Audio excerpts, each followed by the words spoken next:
Hello, everybody. How you doing? Welcome to Sunday. This is the floating chat. What else do I need to close? I think I'm good. Welcome to another Sunday, and as you can see, we have a very special guest with us today, Mr. Gore Vidal, down below over there. Welcome, Gore Vidal. How are you, man? Well, I'm glad that Rasa did the hook 'em horn signal from the University of Texas at Austin. Yeah. I also know that. Yeah. But I think maybe I did not know you belonged to one of the sororities there. If I knew I'm sure there's a sign for the cheerleaders too. If I knew that sign, I would do it, but I don't. I don't have pom poms. Hey, Yeah. Madness. Yeah. Absolute madness. Yes. Thank you for joining us, and Thank you for as having me. usual, Rasa is here with us as well. well, there you go. Hello. That's by the way, kids. Universal for phone pickup. That's Not right. this. And this too. Not this. This is not how you pick up your phone. Is this how Right. you pick up the phone in your hands? Okay. True. It's very Just true. to be aware of. Yeah, because I think there's this thing. Parents are asking the kids how to pick up a phone because we used to have that. Then we have this. Then Yeah. and now is this because of our bricks by our faces all the time. Right. Hello. They're less like bricks these days, though. I remember those early ones. Those were beefy.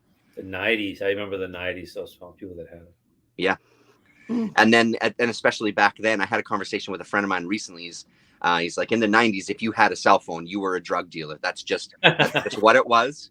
Nobody else had them. You were a drug dealer, period. He's like, I don't want to hear debate. It's not up for question. It's just a fact. Or which the is very lawyer funny. for a drug dealer, because I saw a lot of lawyers had them at the time. Oh, right. Yeah. Well, Hello, Angela Lopez. Hey, Andrew. Hello, So- Donald Rex. Donald. so you know who they were protecting? Drug dealers. Yeah, that's right. Yeah. You have the right to an attorney in this country. Yeah. And you're Oh. presumed innocent until proven guilty by a court of law.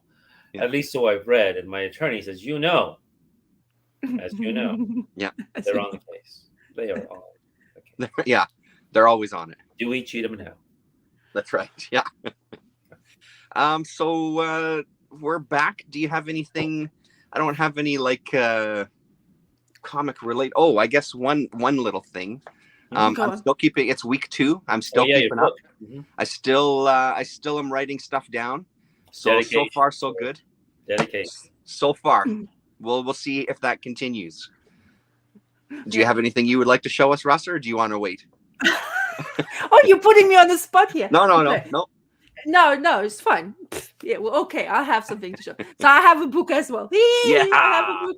I'm copying him, but I am clever. No. So what I'm gonna do is I'm gonna draw what I've read. Yes. Oh, that's nice. And I'm spoiling what you guys gonna Yes. see. Look at that. You drew those, Rasa? Yes, that's They're me. very nice. Thank you. I drew this, but I didn't read. I mean, I read this. Before. I drew this, Now I'm not Yeah. going to get one because I can't do that. That's amazing.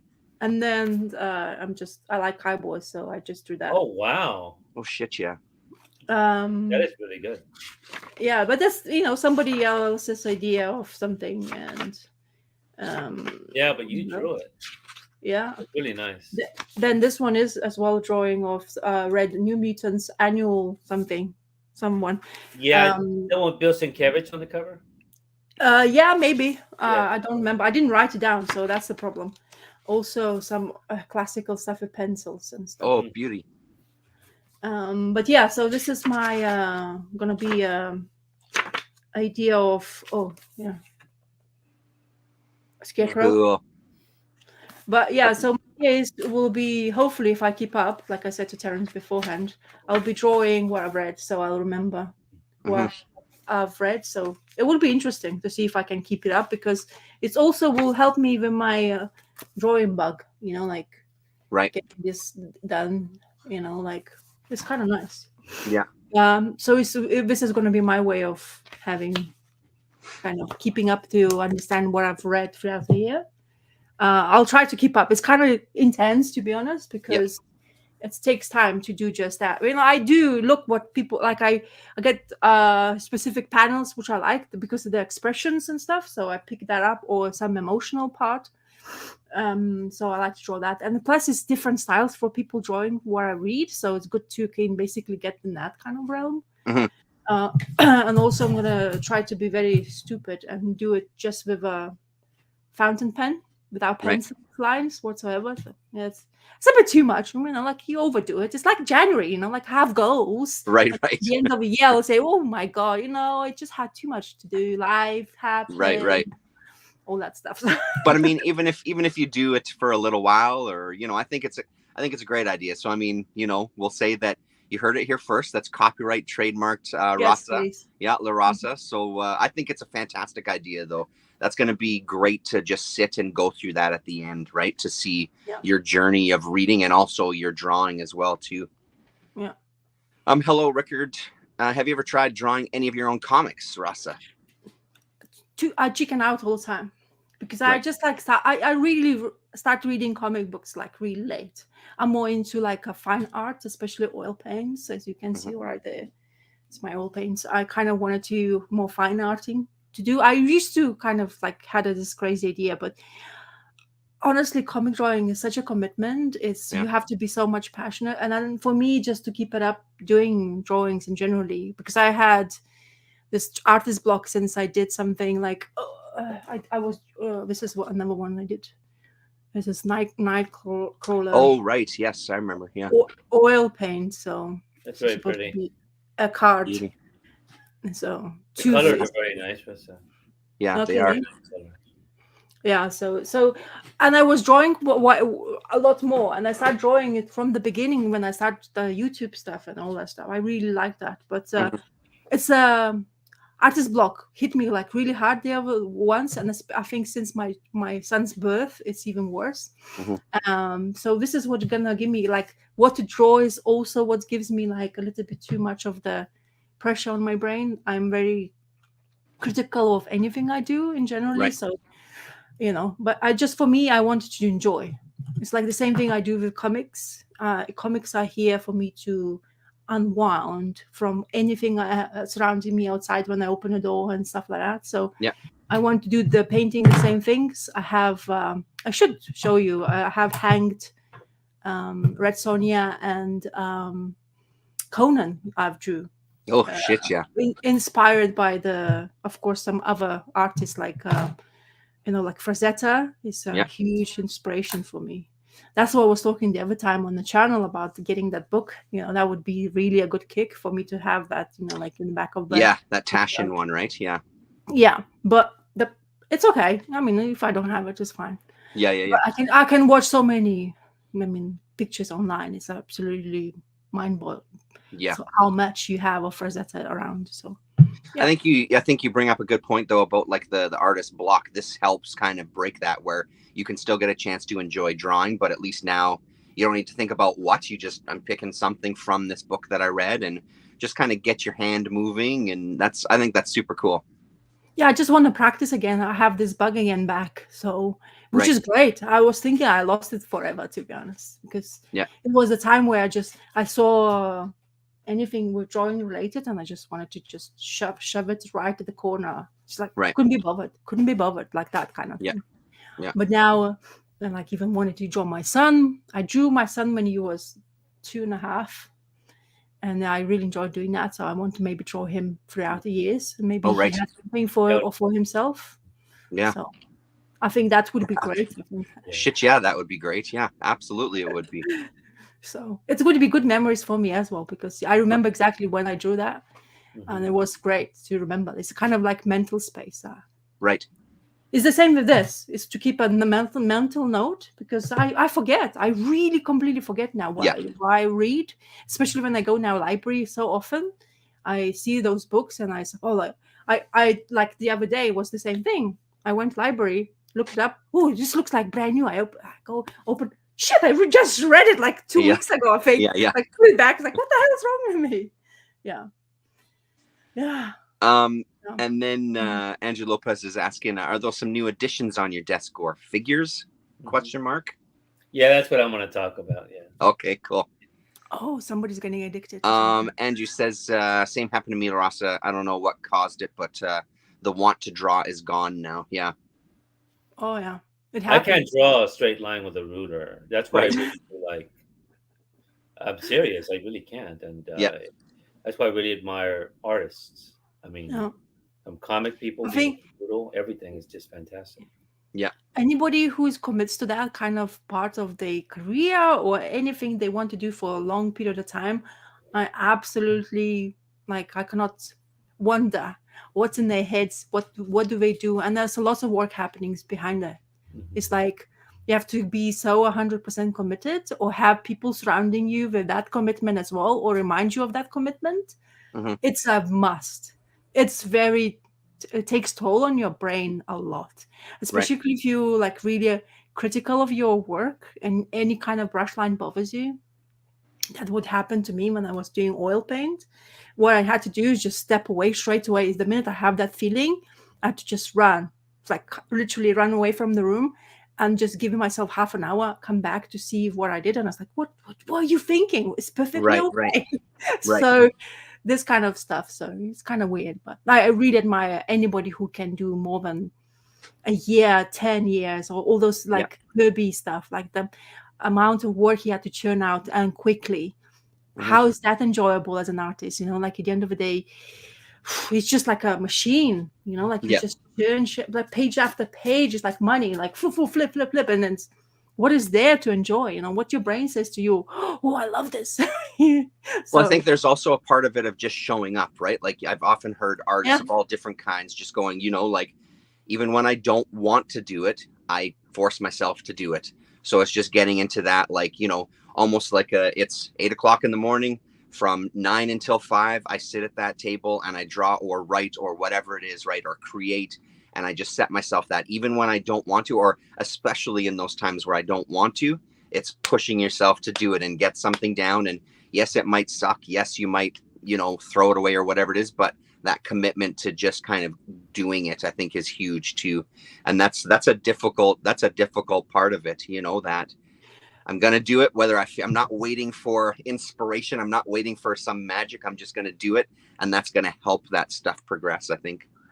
I think major problem for all whoever draws in generally will want to get into drawing is first to get that like youthful excitement about it first, but second is we always see the finished work. Yeah. We never see the sketchbooks now are a finished work. People most of the time showing you work which has been thought out, probably looked at it for more than a day or something. Like I'm just giving you as an example. Yeah. But we always see this perfect little thing whatever people came up with. It's just like a crazy good idea, and you're like, well, I can't do this, and you mentally just pushing yourself. Oh, I have to have this great idea before I publish to anything.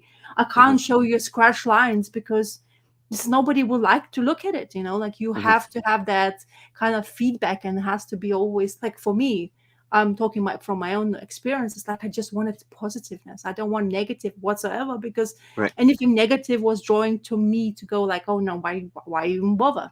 Like mentally not really strong when it comes to art, for sure, and very kind of judgmental because and that's why I used to like to like even comic books. Like my comic books, which I was reading, were almost perfect, like looking art. I used to be afraid to look at scratchy lines. I wasn't thinking that's great art anymore. Just judging somebody who I wouldn't understand. And now taking a break from that and just flooding myself with so much more information about what actually art can be. It's just like, nah, you're just being stupid. You should allow anybody to be an artist. So yeah, it's kind of interesting way to look at it, stuff like that. Yeah, totally. Hello, Sean. It is a process. Go to the studio every day. If blocked, sharpen pencils, organize shelves. Inspiration will eventually find you. Yeah, 100%. Yeah, even just putting pen to paper, it usually works. Yeah. What you were talking about, Russ, I mentioned Ernesto Sabato in my last video. He's a writer from Argentina. And the book I mentioned were some of his final essays before he died. He was 86 years old, but he painted. That was something he liked to do. I've never seen any of his paintings, but he writes about the paintings. That way he does them is he was very pessimistic by nature, and so he was always just overwhelmed by what was around him, and his personal life. But when he painted, though, it wasn't an escape, so to speak, but it absorbed him so much that he looked forward to it. And then almost he regretted the time when he had to let go of his drawing utensil because reality was just not going to be there, right? Hmm. And he tells an anecdote about a little boy, many of the homeless children that he lived in Buenos Aires. Many homeless children that he saw over the decades begging for money, and they were an annoyance to much of the public because they were just seen as riffraff, so to speak, right? Mhm. And he remembers one little boy coming up to him and giving him a little drawing. One of these little boys, like for money, when he was at a cafe, and it was of a house and a garden. And he gave the kid some money, and the kid went away, and he kept that. Decades later, he still had that memory of that drawing, but it haunted him because he didn't think about it at the time. But in his later years, he imagined that's probably what the little boy imagined, a home that he wished he had, a family that he wished he had, and it stayed with him because he never saw that child again. And but that's something that was in his mind when he's doing these paintings, right? So it's just something quite beautiful if you can do it. And I think it's a very personal, obviously very personal, how you do these things. And you're right, over time with comics, for me, I've given much more leeway. When I was younger, I was pretty harsh on artists. I either liked this or I did not, and I thought that was pretty disdainful.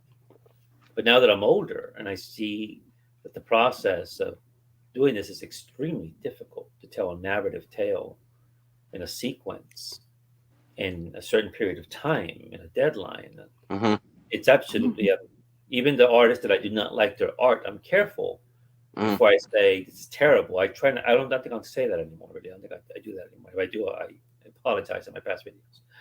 But I'm careful with that. Yeah. Because again, I'm not joking. I cannot. If I do a straight line with a ruler, you're going to see a small dent right there. Right. It's not easy to do. Yeah, that's right. I just wanted to back up here. I've been working as a concept artist illustrator for the past 15 years, and it really becomes work, just like any other job I had growing up. But the progress you make can be really rewarding, and I think that kind of thing is important too, right? Like anything, rewarding. Even creative, there's going to reach a point where it becomes a job. You know, one of the things that I often get asked about working on sets and things, all that must be fun. It's like, well, yeah, sure, sometimes it is, but sometimes it's a job. I'm in a shitty environment that's just a job, you know, and creative, whatever kind of creativity, it still has those moments of like, it's just work, you know, so it has those feels to it. But what else did I miss here? Oh, yeah. And then Sean, I mean, being present in the studio space and thinking without simply putting pen to paper. So just being in the space is still part of the process of creating. Absolutely. Which I think is also important, of having that kind of separate space so you can kind of enter that world, you know, like you can enter that physical space and kind of be transported to some degree, something separate from the rest of your house or wherever it happens to be, or for you have a studio or whatever, right? So yeah. That's why the studios are, for some artists who's been doing for a very long time, it's a must to have, because it just helps them to run away. Yeah, Goya would do that. Once you Goya, he would do his home. He would wear like little candles on his hat, and he would paint the walls. And by that point, I think his hearing had gone, or he was like Beethoven, he had lost his hearing. But he would do that. And there's a wonderful film from 2000s called exactly that, Goya, and Spain. It's a Spanish film. But I personally like Goya. I've studied him a little bit, but I just found that fascinating. And close to the end of his life, like Sabato, he was doing these paintings, drawing them on his wall, and just because of the nightmares that plagued him, his internal. Exactly. A lot of therapy can happen. It's also helped me as well. It's the same thing. When I was in a terrible, sometimes mood where I wasn't over critical in the right mind to go just raw. I used to be like, "Ooh, this is kind of dark," it's too much darkness going. I really like this dark color. Like let's put more blue. Let's make it more gray and moody. It's like, oh my goodness. And then you put like a little bit of splash of red, and you're like, oh, thank God, I have my back. My head is back. Right. So it's kind of hilarious. So Gord, did you want to start us off this week? Yeah. Well, yeah. I'll start with I'm not as dedicated as the two of you with a little book keeping the writing. It's not going to happen. I've tried it in the past, and it's not going to happen regarding my reading. Mm-hmm. However, if you can see these guys here, you see these. Mm-hmm. It's Hal Jordan and 3 Britneys. Mm-hmm. Yeah. It is actually pretty funny. These were a gift from the comic shop that I frequent. Oh, nice. I'm friends with the owner, and with the owners, it's a couple. Mm-hmm. And a few months ago, they got some Britney pops in, and there was one of a stewardess Britney. I didn't know it was a Britney. I just saw a stewardess, and of course, I'm going to zero in on the stewardess. Mm-hmm. And for a while, no one was buying these pops, and I would make a joke about no one wants Britney. And at one point, she got all these loose pops like Hal Jordan. And at the shop, no one ever asked for Green Lantern. It really is. No one ever asked for it. I do not know why. They don't read Green Lantern comics. Nada. And my friend, it's owned by, again, it's a couple. And Beth, she was going to use the pops that were already open to lobotomize them. Mm-hmm. And plant like little flowers in them, like little... And because you see that on YouTube, and some people were selling these, and so Hal Jordan was on the chopping block, right? And they don't have Jordan.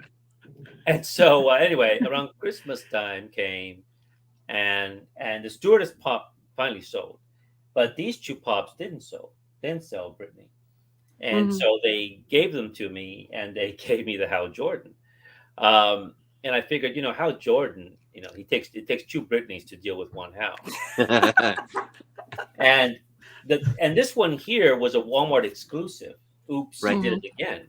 And what happened here was, again, my friend Beth, she was at the Walmart, and she found one of these, but the box was broken, and she was going to buy it for me. And I said, you should have bought it, but the box was broken. And I said, well, isn't Britney broken? Aren't most of these broken? Okay, it would have been appropriate for Britney. So she didn't buy it, and so in any event, a few days ago, she was at some other place, and she found this for me. So I have Hal Jordan here with the 3 Britneys. I think it does seem appropriate given Hal's nature. Yeah, for sure. But sometimes he keeps falling. Sometimes I'll see him; he just fall off. I'm not joking; he'll just fall off. Right.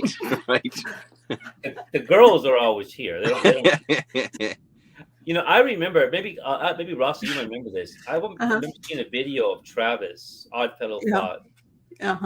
And I want to say he said either I dislike Hal Jordan, I can't stand Hal Jordan, I hate Hal Jordan. It stayed with me. This was years ago when he was doing his show, and I can't stand Hal Jordan. I don't know where this animosity for Hal comes from. Right. Do you remember any of this or no? From Travis, Oddfellow Thoughts? I don't remember myself, but I know that he's huge fan of Green Arrow, and Green Arrow had this famous run with Green Lantern. So you would think maybe, but I know there's something. I'm not sure if he has an animosity towards the Green Lantern generally because of that. But yeah, you might be, because lots of people hate Hal Jordan anyway. Yeah, it gets back to that. Why do they hate Hal Jordan? I don't understand that. Where's this coming from? Because he's cocky and he knows it all, and then he can save. He's a macho man, and he can have 3 Britneys because he can. Like, why not? Well, then he's perfect for Britney. Yeah. I also want to make sure that we shout out Stewardess Britney from probably one of the best songs that I literally watched the video of yesterday with my daughter, Toxic. It is just exactly that's to what this that's day. It's a phenomenal song, and it gets me every single time. It's so goddamn good. Yep. This is from the Toxic days, right there. Yeah. Hold on one sec there. Yeah, there you go. A friend right. of mine. Yeah. Well, see, this is what happened. A friend of mine recently said, again, this is the one with the snake. Remember that? The MTV Yes. Ah, original. yeah. Yeah. Classic. Who doesn't remember? How many boys doesn't remember those? So a friend of mine who saw my Buffy video not too long ago, and then I sent him a picture of this, and then I sent him a picture of this because I got this yesterday. Oh, nice. Oh yeah. Uh-huh. And he says, "What's happening to you? Really? What is happening? I mean, where is this coming from? Where is this Buffy stuff coming from? Where is this Britney stuff coming from? Right. This is comic book estate area. Comic book estate CBA is a Power Girl guy and a Natasha Yeah. guy.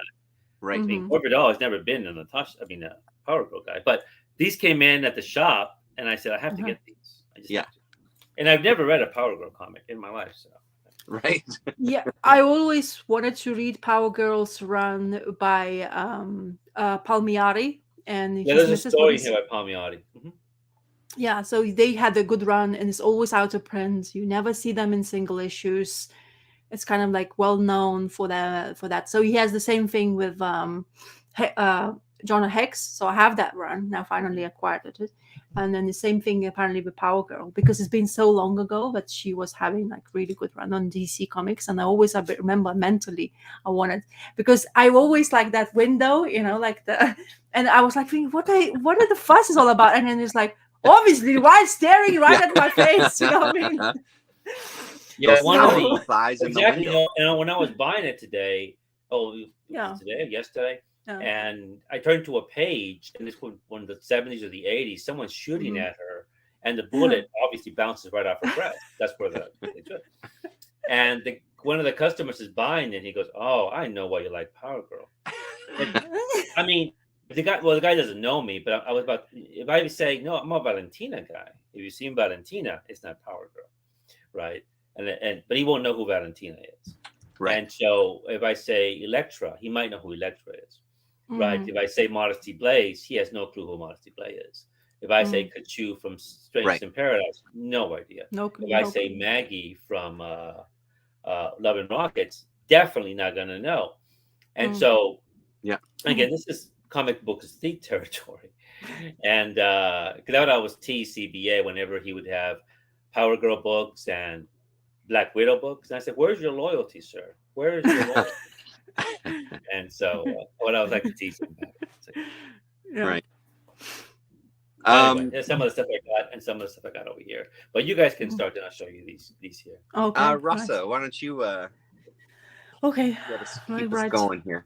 Okay, so I'll start from the thing which I have not finished reading on my video, like when we were doing the live chat on my channel. And so I said to you about this bubble. Oh, yeah. And it's hilarious, by the way. It's absolutely goddamn hilarious. But it also is almost like Buffy Vampire Slayer, to be honest. It's kind of that. Because those creatures, those apes, or imps as they call them, they were all over this comic book. And it's kind of bizarre tale. So the bubble is because they were living in this sheltered place kind of thing, surrounded by the sphere, like a bubble. And while they were there, they weren't explaining it for a long ass time, almost halfway through, before you kind of realize the background behind the girl here with the fanny pack. And it's really surprisingly, like I really wanted to know exactly how it happened. So they are in the alien world. Apparently they landed in this world, but it's not safe. And it's like a fractured communities. And we see this our main character who's basically lives in this place, which just looks like normal, like maybe America, let's say, surroundings, you would think. But it's not. They live as like the Dome, like, the TV series Dome. There was one time where the people was like sheltering because of some paranormal happening, but in here they were sheltering because fractions of other people with kind of like, they don't like each other, so they will for sure have to fight, or they were protecting their own people, because some where she was living, the group of people who basically put that dome up, they were doing experiments on others. So you kind of find that out later on in stages. and it's really well written. There's 4 main characters we watch over, like, or we follow them through a of the story. And this is the lady who's basically the bad guy, the good guy, the bad guy, and also like have issues because she lost her parents very early in the history of this whatever story they were talking about. And due to her innovations and these companies, our main character is employed by them, and they basically hunt these creatures. But they actually, we find out also that this company doing that on purpose to experiment. Like they call us those factions as a petri dish. And then we find these other characters who comes into play who are absolutely all insecure, or like just help each other, ex-boyfriends who she's like, I don't want to talk to him, but I need my gun because I lost my knife because we were kind of splashed in half. But they come together and they become a team, find out the whole story behind everything.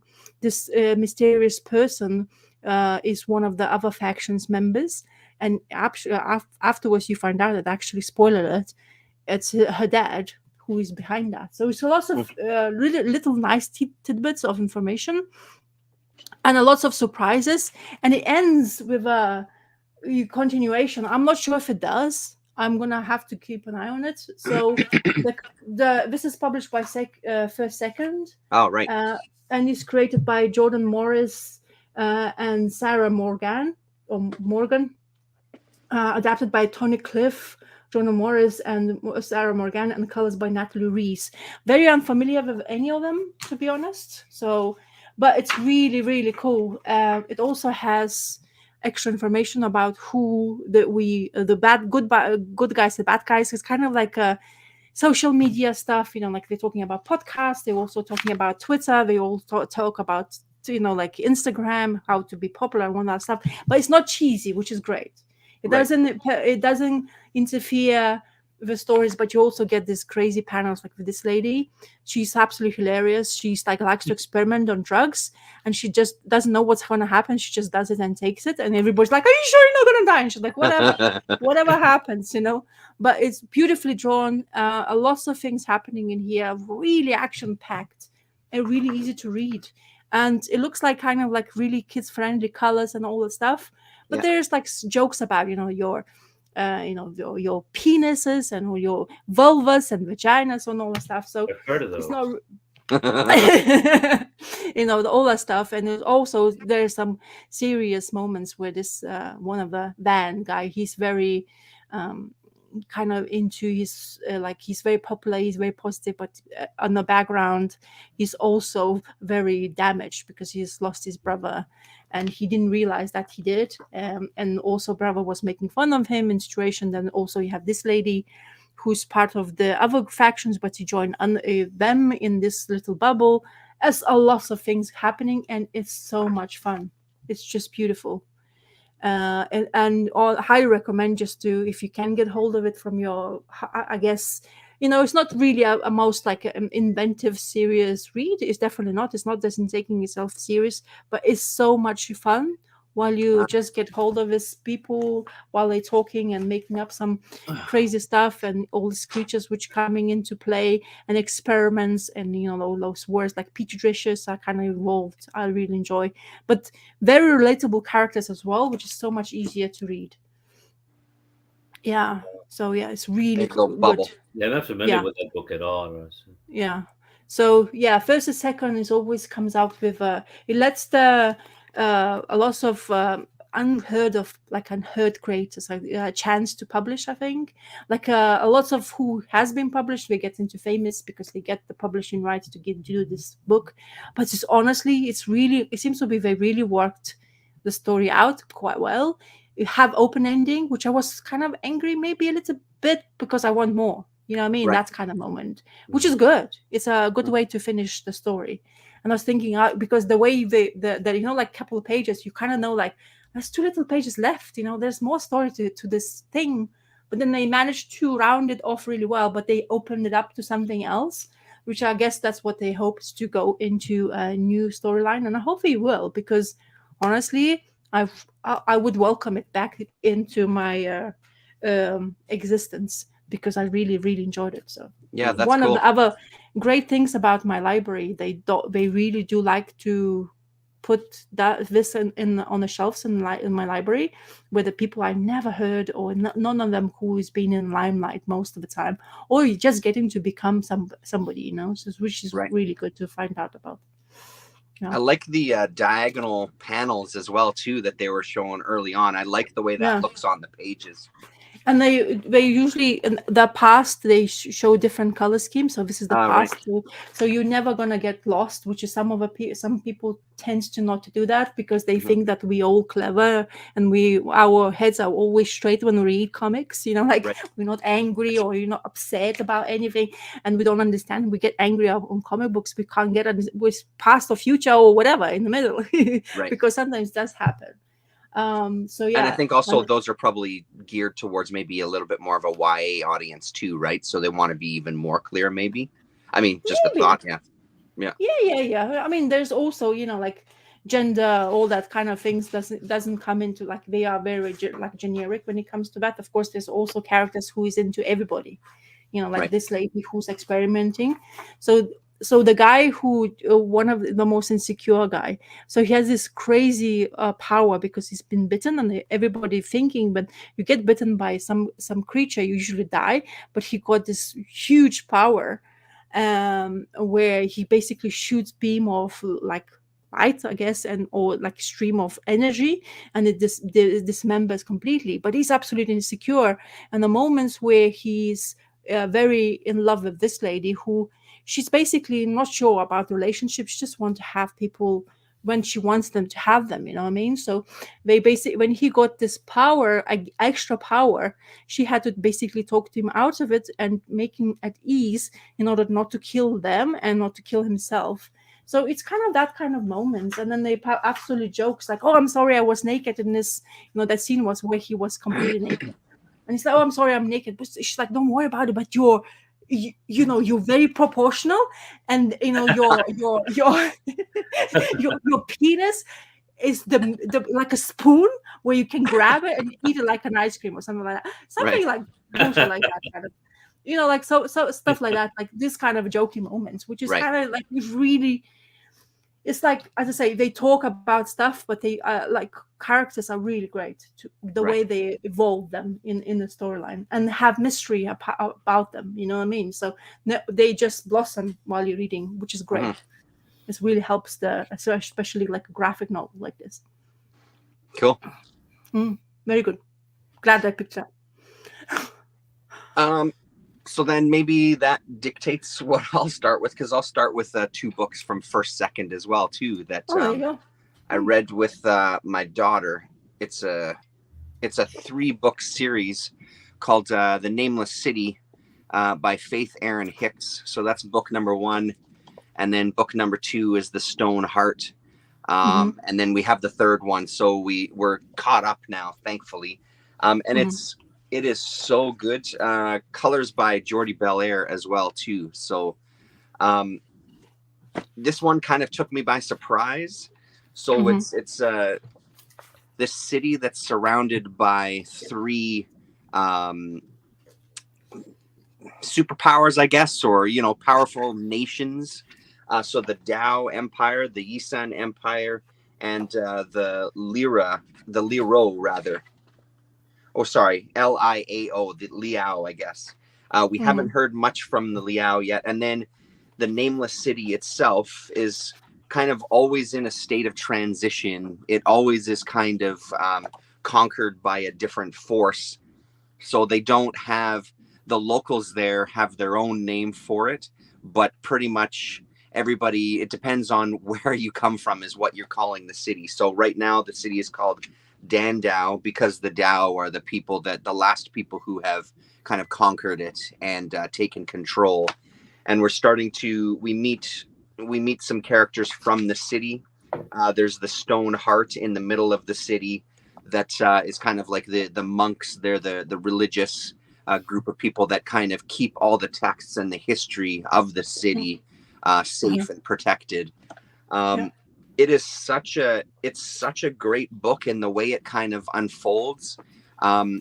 We kind of focus one of our main focuses is this kid here, who's the son of, this is his father here, who's kind of in politics. He has some big ideas for the city. He wants them to drop a kind of pact, or a council rather, with all of the three nations that would sit on this council, so they could end this kind of continuing wars that keep happening and this continuing conquering that keeps happening. He's been living there most of his son's life. So his son has decided to go and visit and live with him. But it took me by surprise, because there's some stuff that's absolutely YA friendly. But when we get into the second book, and I won't do any spoilers because it was a legit surprise for us, there's this turn of this political intrigue that I thought, for a book like this, really surprised me that they would go down this path. I love it. One of the challenges with reading stuff sometimes with Lily is getting that nice balance of things that are keeping me really, really interested, beyond just being interested because she's enjoying it, which is also fun, but having these story elements that come into play that kind of catch my attention in a bit of a different way. I think is really tough to do, to have that balance, because it's not in a way where it now becomes not approachable from Lillian's perspective, but it kind of still rides that balance really nicely. And when this turn happened in the second book, it really was a moment for me of, wow, I legitimately loved this book, and I really can't wait to see how it's going to wrap up in issue number 3, or in book number 3 rather. What are the political elements, Terrence? What happened? Or that's all the story. I hesitate to kind of spoil it. That's fine. There's kind of a transfer. Let's just say there's a transfer of power that happens that's tied into the Dao as a people, that then is tied into the city itself, and how the power dynamic is set up in the city. There's this idea of not wanting to end these kind of eternal wars, and kind of look for another option, which I think speaks to what's going on in the world right now, so. And this is 2017 is when the second book was written. The first one was 2016. I don't remember the date offhand. I'm sure it must have been 2018 for the third book.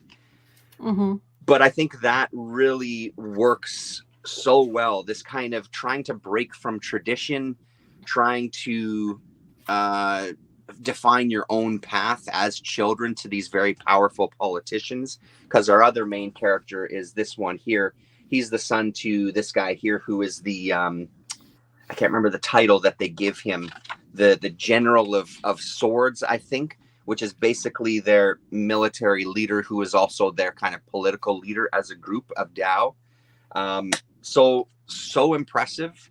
And this Faith Erin Hicks has quite a list of books: Zombies Calling, The War at Ellesmere, Brain Camp, Friends with Boys, Nothing Can Possibly Go Wrong.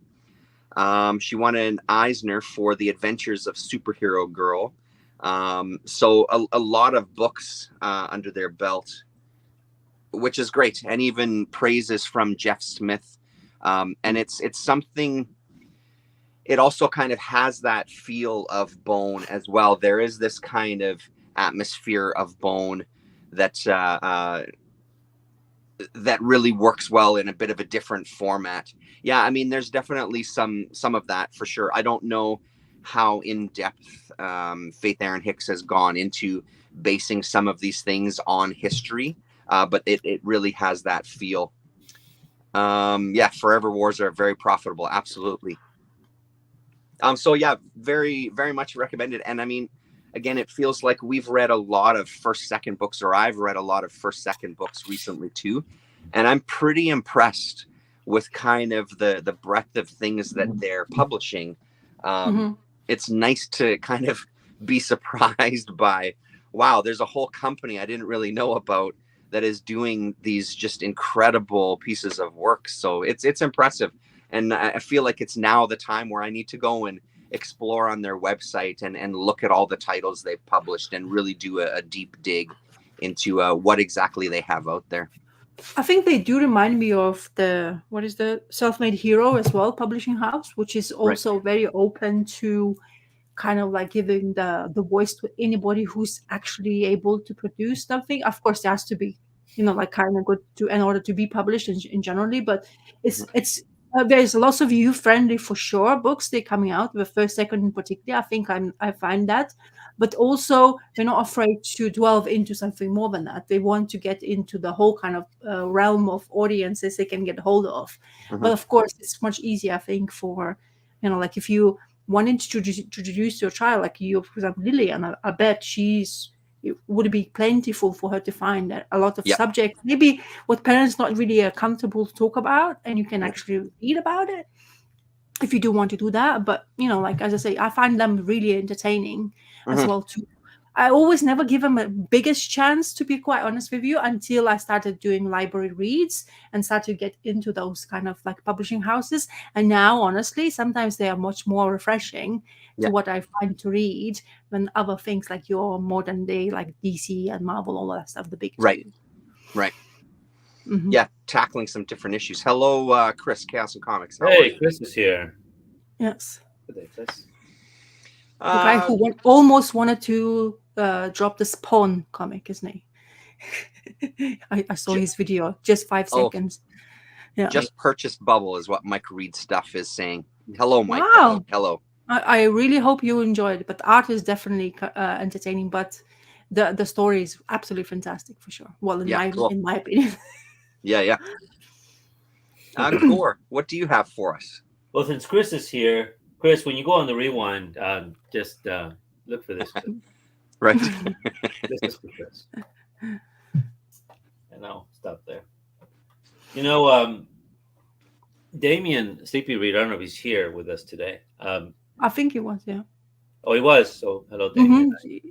Mm-hmm. But he cut back on his pull list, and he's reading books that he had, books that he already has.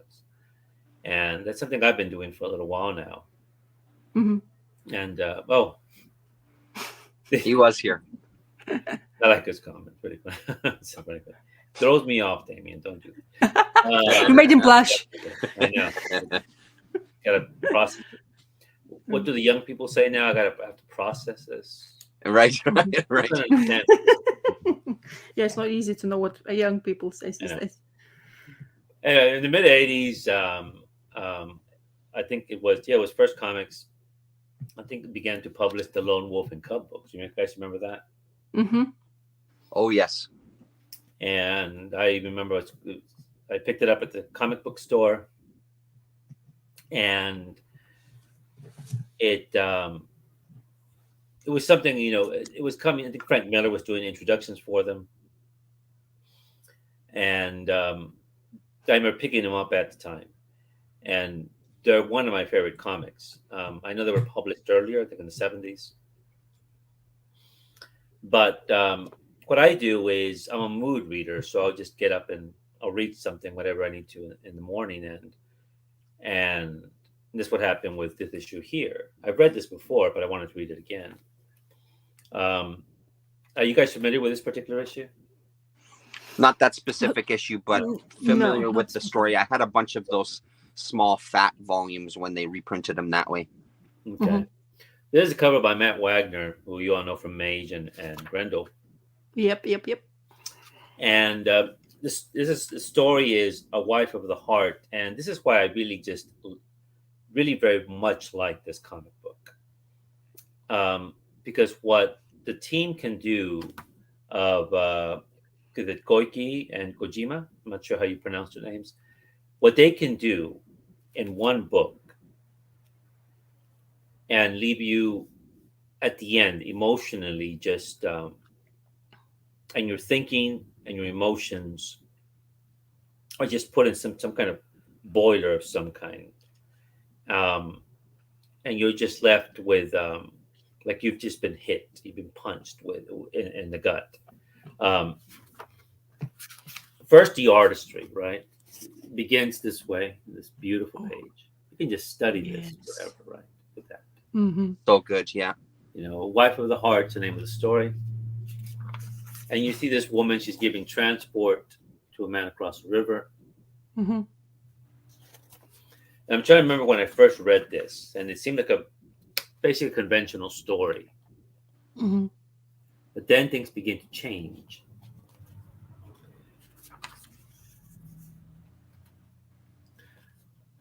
At first, you think it's a rape, but that's not what Mhm. it is. This woman is, oh, I won't show the more graphic pages, but basically, she is working for money, I see. and she's as a fairy, and these men give her money. Um, she lives in this small community, and the elders call her, and they want to Mhm. have a conversation with her. Now, you have not seen Lone Wolf and Cub at this point. They're not even in the comic yet, right? Mm-hmm. They're having a conversation with her because they're concerned about what she's been doing. And basically, what has been happening in our story is that she has an obligation to a samurai who saved her life.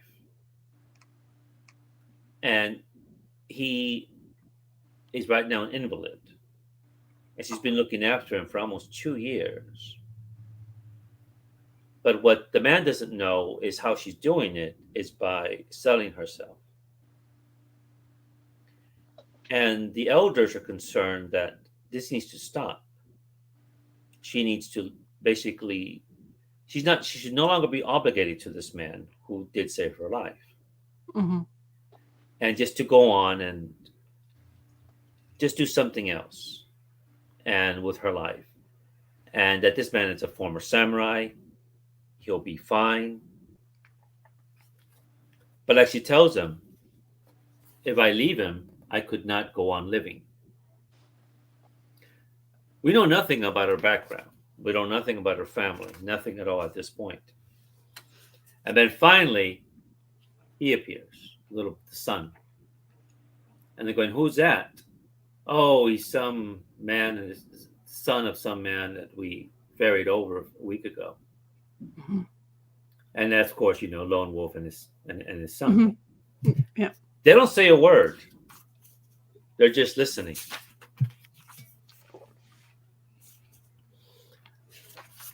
She goes to the market, has money. The women disdain her with passion. They won't sell her anything. So she has money, but she's just like a pariah. This Mhm. man says, I'll help you. He's really offended by how the women have treated her. He's got some food for her.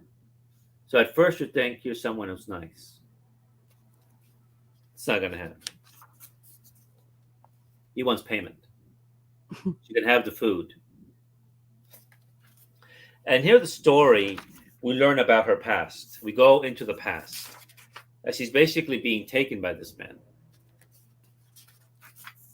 And her tears are in her eyes. We go into the past to what happened. What basically happened was she spilled something in front of the samurai and his clan. And he's insulted.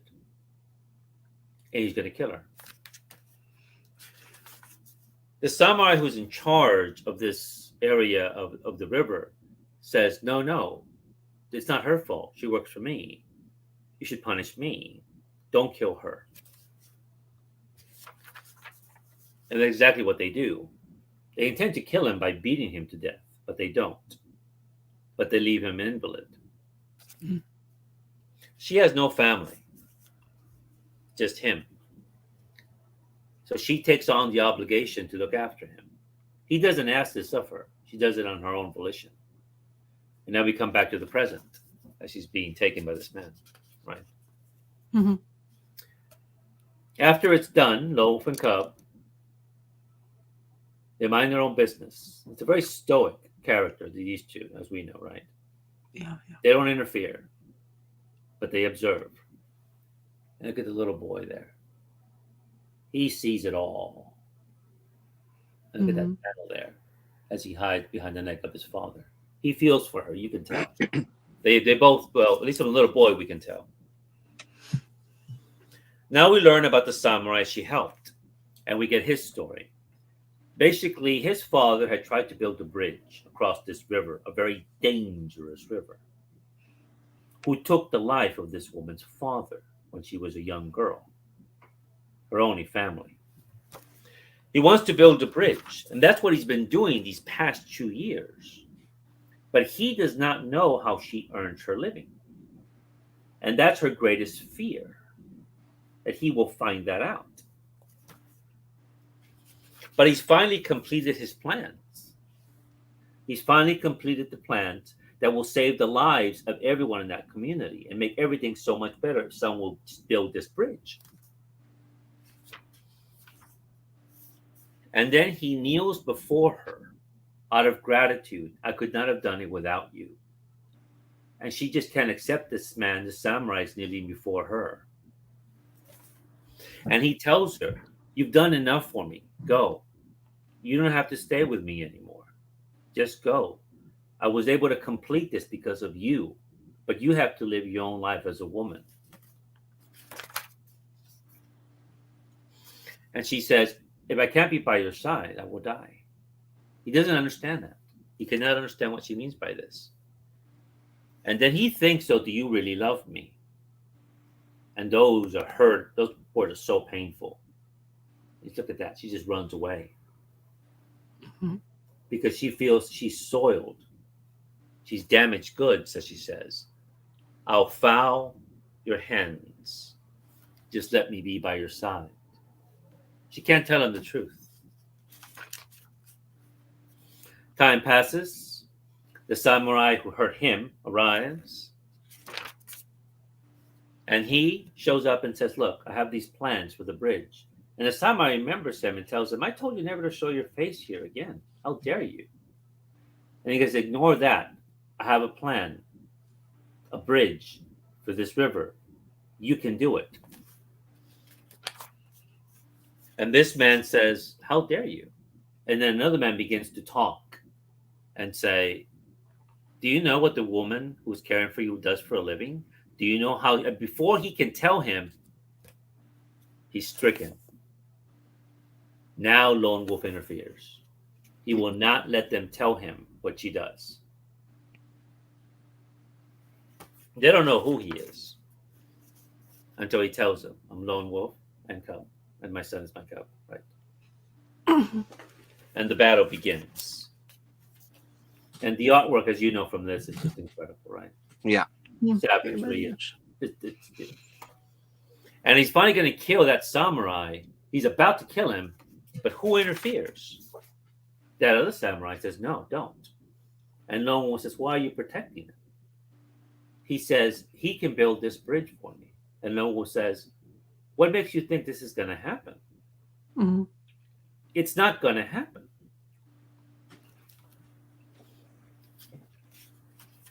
And he basically is telling him, go on with your life. And he looks at her, go on with her. And he says, no, out of honor, I must adhere to this. And he's thinking, even if I die, maybe somebody will build this bridge for me. So basically, he's fighting to the death. Lone Wolf kills him, then kills the samurai who started all this business. But the girl, she wants to die at this point, right? Mm-hmm. And the way the story ends, very moving words. Lone Wolf just speaks to her, and he says, even without knowing all the truth, to have lived longer would have been hell on earth for this man. Because even if they had lived together in some way, the taunts about her would have driven him mad. Mm-hmm. So long as his plans exist for the bridge, his bridge will be built someday. The heart of your husband lies within them. He calls him her husband. Mm-hmm. It's up to you to live on and keep his dream alive. That is the way of the wife of the heart. And she repeats his words. And that's how the story ends. Hmm. Hmm. So, just Very a cool. powerful. I mean, and they're all like this. Yeah. I mean, those of us who have read it, I mean, every single book like this is like this. Mhm. You know, and every time I read this story, I've read this maybe at least 3 or 4 times in my life. And it never fails to move me because you understand why she can't tell the samurai. You understand her sense of obligation towards him. He may Mhm. be a great man, but it's going to gnaw at him when the whole community says, "Do you know what your wife does?" Mhm. Eventually, he's going to defend her honor and be killed. Lone Wolf understands this. He takes it upon himself to end this. And now the bridge will be built. Because her father drowned in that river. If there had been a bridge there in the first place, her father never would have died. She never would have been in this position of any kind. Mhm. And she sacrificed, but she saw a sense of obligation to this man who all these 2 years was huddled in building the perfect bridge that anybody could build, even without him. All you need is someone to back it up. Right. So, and Yeah. Very good. beautiful story. I think it's just, Yeah. No, that's fantastic for sure. And that format is great because it's so much bigger pages. Because what they reprint is those smaller, I can't like stand. almost, I have them, but I can't this stand them. version. Yeah. Yeah, it's kind of so tiny, and they one print. Like sometimes they even have gaps in Mhm. that page, and it's like, whoa, you need the page to pop out like this. Like Yeah. that format you show. I always wanted it, but they go overpriced. Like it's Yeah. just like what is it 45? I think of them to collect. Is it the I whole run? don't know. It seems about right. Yes, and it's not Yeah, everything something. because they didn't Yeah. complete everything, right? That's why you have Yeah. to get those Dark Horse Omnis, Yeah. which again, even the Omnis are like this big. I know Right. they are. So yeah, it's the same thing like that. So seeing that in that page layout is just it's so much better. It just you get that story even more. You kind of like you intake the story much quicker, and you understand the story. When these so tiny pages, you have to like you read, you look. I remember some of Lone Wolf I was reading. I got one. I remember I found it in I think library once. One time we had it, and now I don't see it anymore in the library anymore. But I remember reading it. It's such a tiny page. It's like I want more. It's black and white, and some details are really disappearing. And the Totally. message is probably more for me to get into it, but I just I don't invest too much time in it. So No, it's Yeah. maddening. And there's one's beautiful. There's many, but I remember one is that little boy. He's like 3 or 4 years old. Mm. He's got one story where the little boy has a fever. It's Mhm. freezing cold outside. Piles of snow. They're in a cave. There are men pursuing them. Mm. The little boy is in serious trouble. They've run out of food. So Lone Wolf knows that there's a village not about 3 days away, 2 or 3 days away. And so he just makes a choice. If I stay here, my son will die. Mm. So I must just get out of here and come back in time. And the little boy never cries. Like the little boy understands his father. The boy's in pain, but he doesn't show it really very much. But so he leaves them all bundled up as best as he can, a little fire, which he knows is going to go out. But at one point, the boy's going to starve or he's going to dehydrate. And the whole story is him going on a trek and seeing all these adversities and then trying to get back in time with nutrition and some kind of medicine to his son. And you're Mhm. reading this. I Mhm. mean, it's the artwork, the storyline. Again, it's something a film might be able to do, but with a comic, you focus on those panels, right? You don't Yeah. pause the film. You don't pause a film and just Right. stare at a scene. No, you don't do that. But Right. the comic medium is so beautiful that you can do that, and it just enters you and you feel it. You don't have to be a parent, but if you're a parent, you're probably going to feel it. Both of you, definitely, if you were in that situation. But as a human being, you feel for that father, and you see the son. The son that seems to understand what the father must do, Mhm. and doesn't go start crying when the father leaves. I mean, every one of these things is astounding, astounding. Yeah. Well, and even when you were showing that, like just to kind of a couple of things there, like this idea of not really pausing stuff when you're watching it. There's this expressive, and also just the art in the book, like it's this really expressive kind of line. And I find with even like Kamui and stuff, when I was reading that as well, like reading in that format and seeing those kind of details and seeing that the landscapes and the figure standing on the landscapes and feeling the wind and feeling all these things in the page, like there's such movement to those styles there, and real, just a nice expressive brush stroke, you know what I mean, that also helps draw you in. So you're seeing these, and being able to be drawn in with like a single panel is impressive. It's impressive in a movie too, being able to draw in, but it's such a different way that you're getting drawn in, where this can come down to one panel. I'm there, I feel it, I'm on board, you know, and then you kind of, the rest of the story unfolds is pretty amazing. Sean is asking, do you also own Lone Wolf and Cub Funko Pop?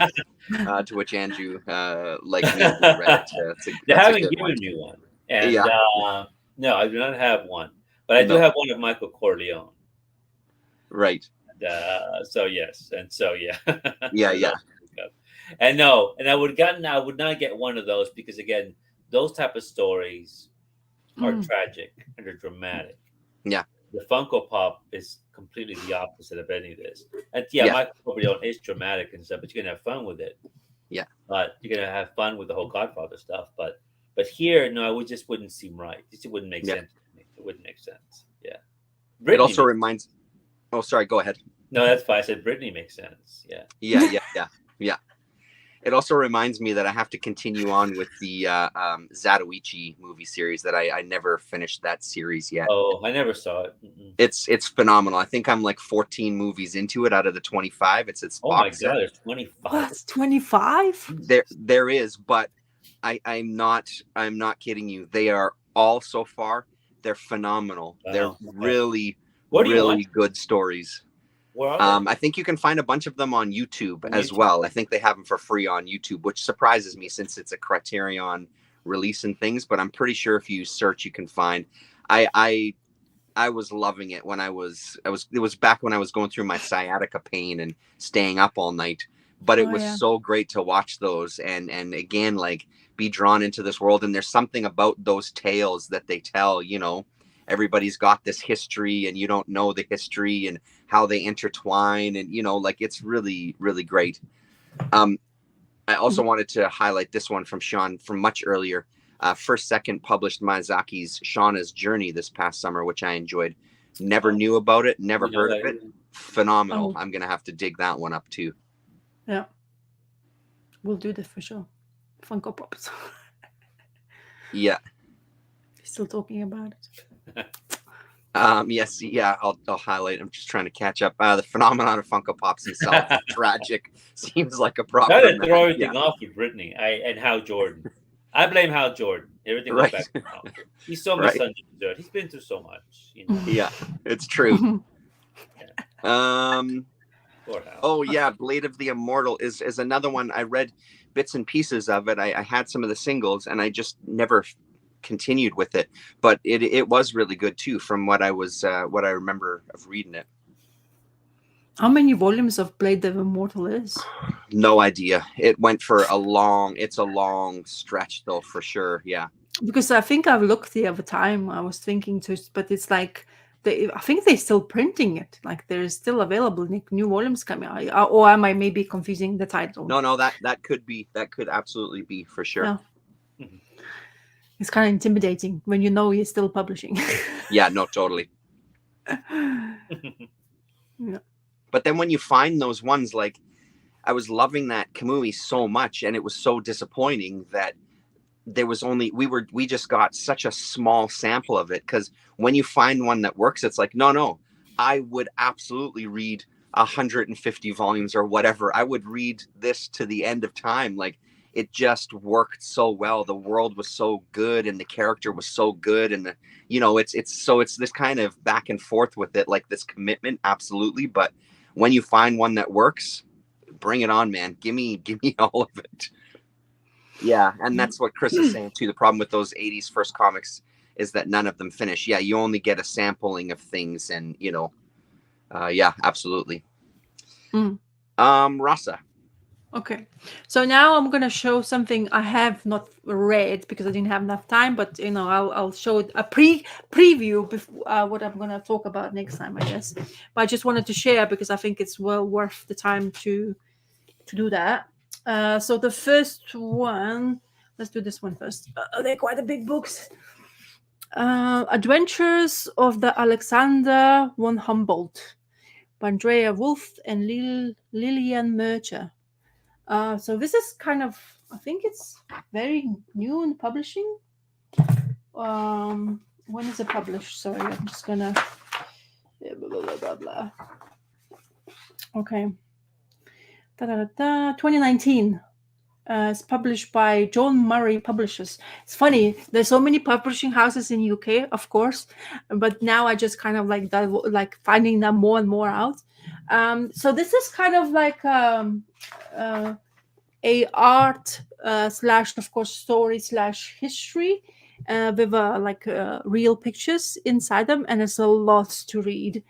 When I picked it up, I really liked what I've seen, but I didn't want to rush into stuff like this kind of things because, like when you have so much bubbles and speech bubbles to look at, and especially the pages are really involved and there's lots of information, I will keep that for a longer period of time, because I think it's sometimes when I get it, something like that with beautiful artworks, especially to look at, but also kind of wanted to give it time, because sometimes when I get intimidated by amount of reading I have to do, you could tend to be like forgetting about it and just not letting me do. But I'm gonna try it out to see if that will take me, because I'm not sure if I like that kind of sort of storytelling, especially if it's used in like the real pictures, like collages and stuff like that. Oh wow, 7, 9. Oh Jesus. So anyway, so I will definitely, as I say, I need to get more information about this. In June 1799, Alexander von Humboldt set sail for South America on an epic voyage of scientific discovery that would radically change humanity's relationship with nature. So it will be very interesting to, as I say, give more time of it, because I think it's intriguing, and I see how much I will be into this kind of style for reading. So this is the first one, which I still haven't had given a chance of to do, because I picked it up quite late in the week. And another one will be Fantagraphics book. I started reading it, but I got way too many things to do. Of course, life happens, like we all say that. But it's okay. It's called One Story, GP. So GP is an Italian writer, cinematographer, apparently, as well. If the Wikipedia was right in that time when I was looking at it. And it's beautiful, absolutely spot on. It's translated by Jamie Richards, and it starts with this nice pill, and it says Bituprozan. It's like about a mentally unstable person at the beginning. It's a story of like made from two one story is two entangled tales with Silviano Landi, a successful writer who's aged 50, sees his family leaving him and his life harshly falling apart. And Landi's great-grandfather, Mauro, is an anxious soldier being fed to a more of carnage in the First World War. And it's beautiful. It has this watercolor art with of course, your inks and stuff. But it's the watercolors are super emotional, and it's really well kind of portrayed the time and era, It's very like it was so intriguing, the book. So what I basically started reading, and I put it away because I wanted to get more attention. Sometimes, you know, you read and you can read it for like really way too fast, and you think that, you know, like it's way too, you need to pay more attention, because story is definitely somewhere I wanted to go in to find out more what's happening around me. So so basically he's an institutional, where they put him in the cuckoo house, and he's not allowed to go away because he's a famous guy. And these 4 doctors or 3 doctors are basically having conversation about him, and that you know, how much drugs to have to give to him. We need to up his dose. Oh, sugar works really well with these drugs. This kind of conversation, and then the story jumps into that First World War, like that, with that beautiful watercolor painted gun. And the scenes suddenly change. Wow. And it changes as well, and it's really beautiful. I stopped reading, I started watching the artwork. Yeah. And I really loved seeing the moods. Oh man. Color, how he is managing to keep this lines so intact, and you know, the horizon line is very well told. The, you know, the everything is just so beautifully done, and having to be done in watercolors is always, everybody says, oh yeah, try watercolors, it's easier medium to Oh jeez. definitely bloody not. Yeah. It's another beast you have to basically really work on until Yeah. you finally find that medium, like that level where you feel comfortable not mudding the page instead of actually portraying the scenes.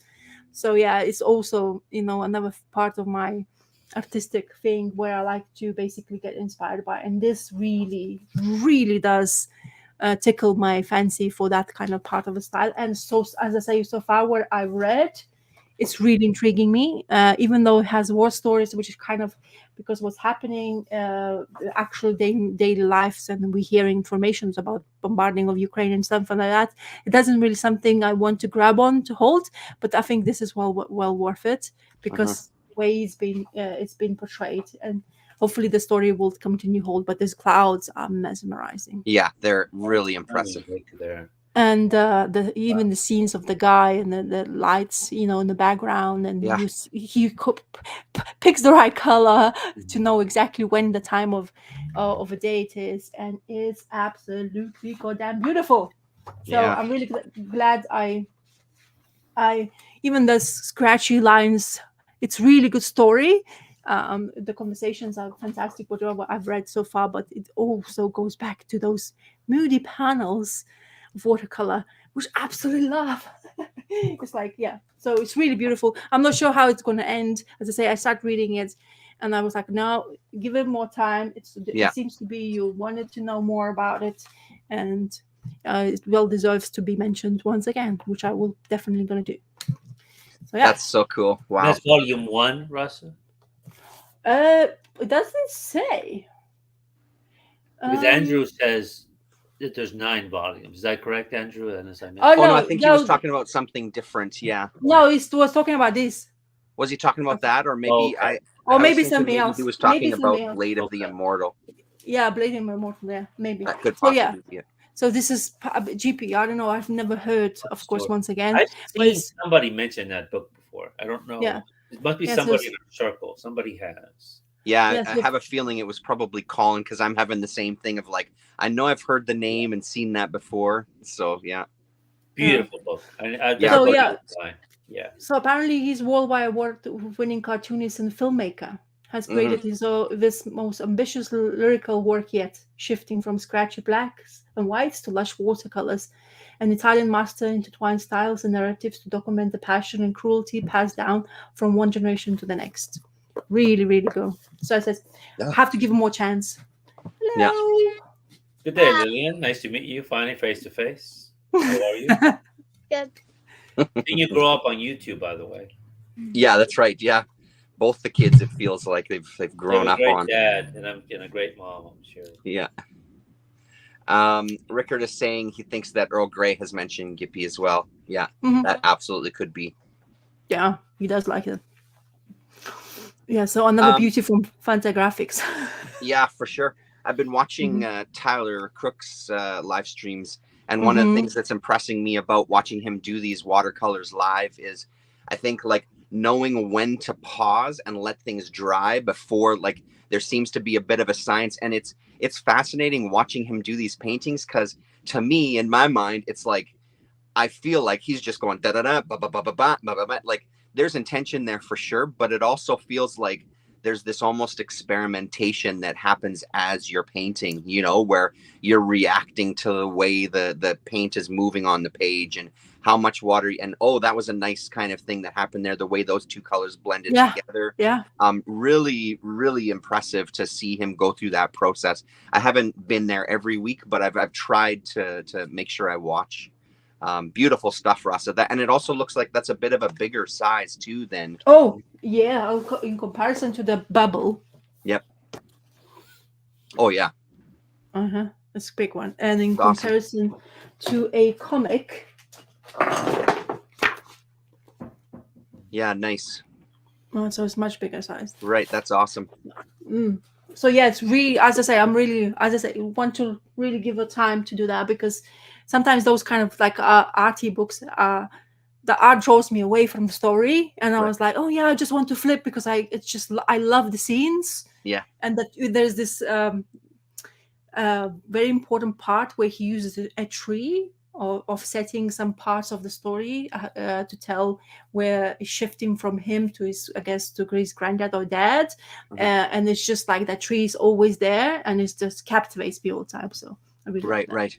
Yeah, with images like that, when I see images like that in a comic, is I focus on that image and I try to see emotionally what it makes me feel, and Right. versus what the artist intended, right?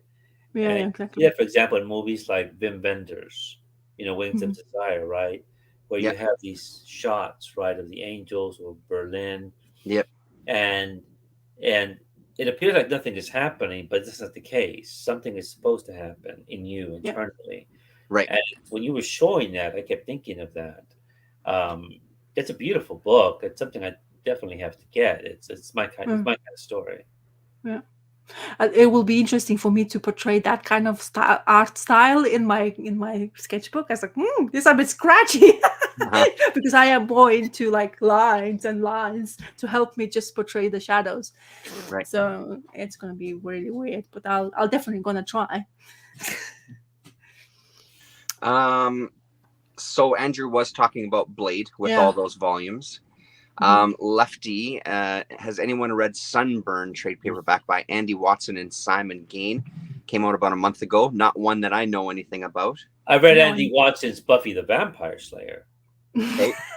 Because he did write the comics that I showed. He wrote the first like 18 issues of it. Okay. And they were very good. Yeah. And then John Clare, hello. I'm curious, all these different types of books and comics everyone here gets. Is there any specific types of books you guys are looking for lately? Example, right now I'm looking for comics with dark philosophy and creative panels. Interesting. Rasa, do you want to tackle that one first? Well, for me, I actually don't look too much into the book itself when I go library picking, especially. It's whatever like my eye finds, and I just pick it up, and I don't think anymore. I used to judge a lot, and that I was shy, like putting away the books for no bloody reason because somehow the cover wouldn't give me that impression where, oh yeah, I definitely want to know what's inside it. And I find it so much more relaxing read after that because you don't have already intentions of what you are expecting the book to have. The book will tell you what it's all about and see your emotions if it's going to tell that. But also, I am moody reader also, and if I am in a bad mood, I should tend to look for something like like relating to the darker tones, even Right. though I'm not even thinking about it, and somehow pick up like a suicidal storyline, which is like, Right. oosh, why did I do that? But that's the beauty of the seasons as well, and what you read, which we are trying, like me and Terence are going to try to basically keep an eye on what we actually do read and when this happens. So yeah, no, totally. Gore, you said it many times that you read kind of by mood, especially in the mornings, if I remember your videos. Can you talk about that a little? No, I'm not sure what he means by dark philosophy, but certainly in the stories. For example, last week when I was with Tim Howlermouse, I briefly mentioned this book here, John J. Muth's Mythology of an Abandoned City. It was a 2-part story that appeared in Epic magazine. Right. And this is before John Jay did Moonshadow. But it's panels like this. This is a Cold War story, and it's supposed to be Berlin. And it's panels like this. I mean, I've reread this, I don't know how many times. I read it when I was a kid. I got Epic magazine at a convenience store. And I remember seeing this, and I have the issue somewhere back there. And it's panels like this that just intrigue me. I don't look for anything in particular. It just, like Ross said, I see it. I'm drawn to it. Right. And this has been collected into this little graphic novel that you see there. And to this day, like I said, I'm not sure what's happening in the story, not 100%. But it's a book that's completely enraptured me over time. And so it just feeds my mindset of things that I like. So, but that's correct. I'm definitely a mood reader. Absolutely. Yeah.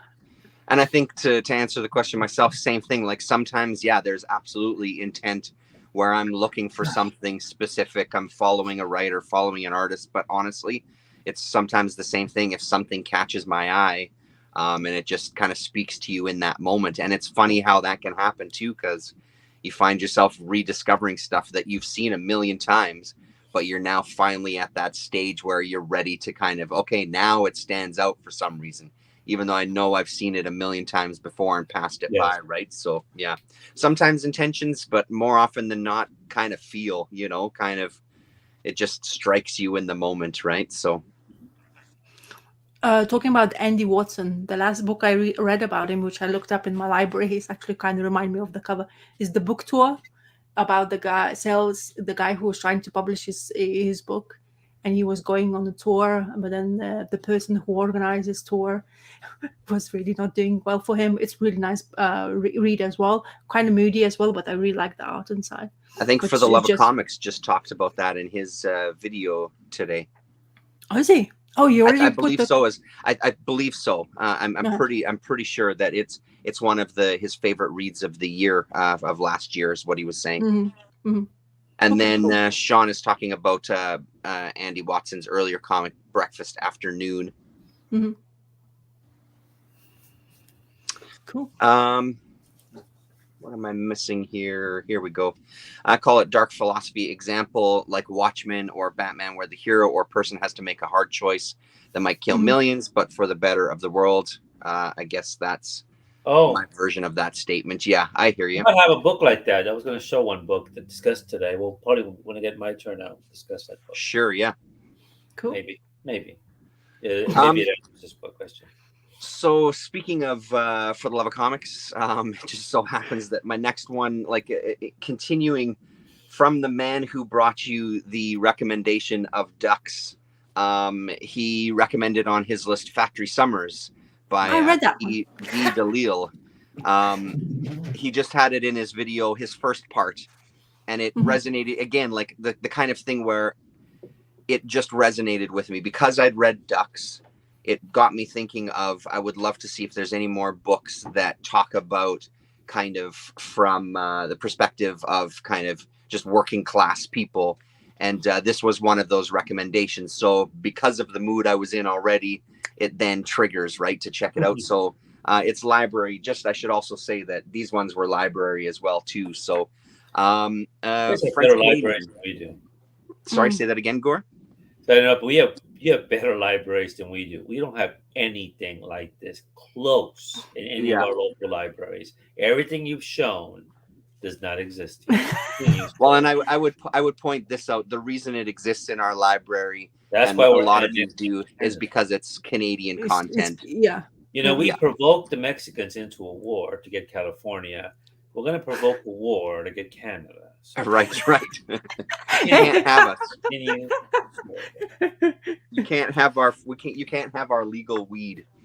So this one is his summers spent working at a paper mill.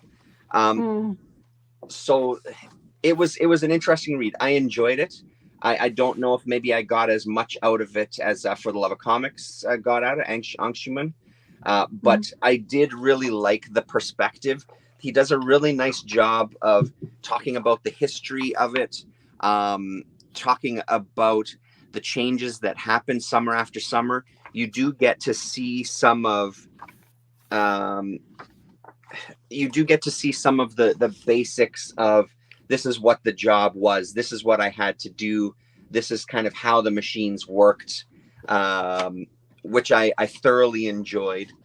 Even so much as this is talking about the technique for when you're using the crane to pick up these big reams of paper, how if you want it to stop at this point, you got to actually stop it a little earlier because it's going to swing and bounce and pause right into space. So stuff like that, little kind of techniques that you would learn from doing this kind of work. He struggles with when there's a rip on the paper, it all sort of unfolds and there's a track underneath that you have to push that paper down into that gets kind of chopped up and mulched up again. So there's all of those kind of things. There's a little bit of the dynamics of people in the shop themselves and kind of especially pertaining to like their break room, because it's so noisy in there. They have these kind of rooms that are a little more soundproof, so you can go and get away from the sound of the machines that are running all the time. And again, thinking of my youth working in like welding shops and things, that sound does get to you. When there is a break in its silence, that silence is almost deafening because you're just so used to this constant noise. So it had these moments really great. And he talks about wanting to get into animation. He finds out that there's a school for animation. So just talking about why he was taking this job to save up to go to school, but also at least knowing that he could come back to this environment, be used to it, and at least make some really good money. He talks about one of the issues is that you're never really sent a schedule. You sort of feel like you're married to the phone because there's these last minute calls to come in. I can relate to that as well too. So it's cool to have this kind of working class, even though he's kind of a little bit on the outside of it. It's cool having this little window into it. He also talks about when he's drawing the first time he discovered Mobius. So he talks a little bit about his artistic career and how he kind of spent a lot of time at his drawing table just sitting staring at this Arzak page that he had taped up to his wall, where he's like, I really didn't get much done. I spent so much time just absorbed in like, how is he doing this, that it felt like this magic, you know? And we also get some nice panels of the factory and the landscape too, which are pretty great. So it was a good read. The only thing I would say is I want more kind of in-depth. There's these kind of saltier guys who are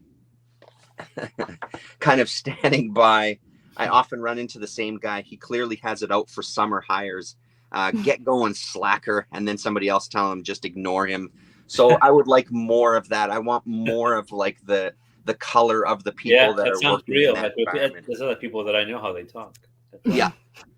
That's right. Yeah, and that's exactly it. Because I mean, that guy, I had one of those guys at this shop that I worked in who seemed to go out of his way to try to like just be a fucking dickhead, you know. So yeah, it was good. I'm another great recommendation from For the Love of Comics, and really just fits into that. Really fits into what I kind of want out of books like that. You know, I love that perspective of this working class and the challenges they face and things like that. Right. So, yeah, recommended if you can find it. It's drawn in quarterly. I don't know if I said that. It's drawn in quarterly from 2 years ago, I think, maybe. Let's just double check. Yeah, 2021 is when that one came out. And then he's got a series of books as well too.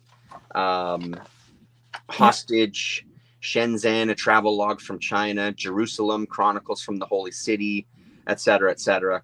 Quite a few here. Looks like about 10 different books. So yeah, maybe a little more on the comics journalism kind of side of things, even if it's maybe not as a deep dive in this one book that I've read so far. I read this one and I was sharing with you guys in 1 hour chats. And I think, I don't know when is For Love of Comics picked up this book. Maybe yours already had this book already on his shelf. But anyway, but it's honestly, I think he really wanted to document his life in that time factory where he's really concentrated on actually hard work and what just to remind himself how, what kind of experience he had to gain in order to pursue something different to make money off. And I think that's why he's so much concentrated on the factory itself rather than the people. But when he did concentrate on the people, they were just beautiful snippets where like you say, and I was feeling the same way, where I just like, I could have more of that. But I kind of like understand, because it just reminded me of a time when I was as well, like you guys also thought about it, is like remind me of what your first jobs looked like. How people were teasing you, how young you were, and how you unexperienced. And no matter whatever you would tell to them, whatever, you don't know what you're talking about most of the time, and you couldn't even have an input whatsoever to what you were doing. So that kind of thing really kind of like reminded me of those times, and I think that's what really he was trying to portray.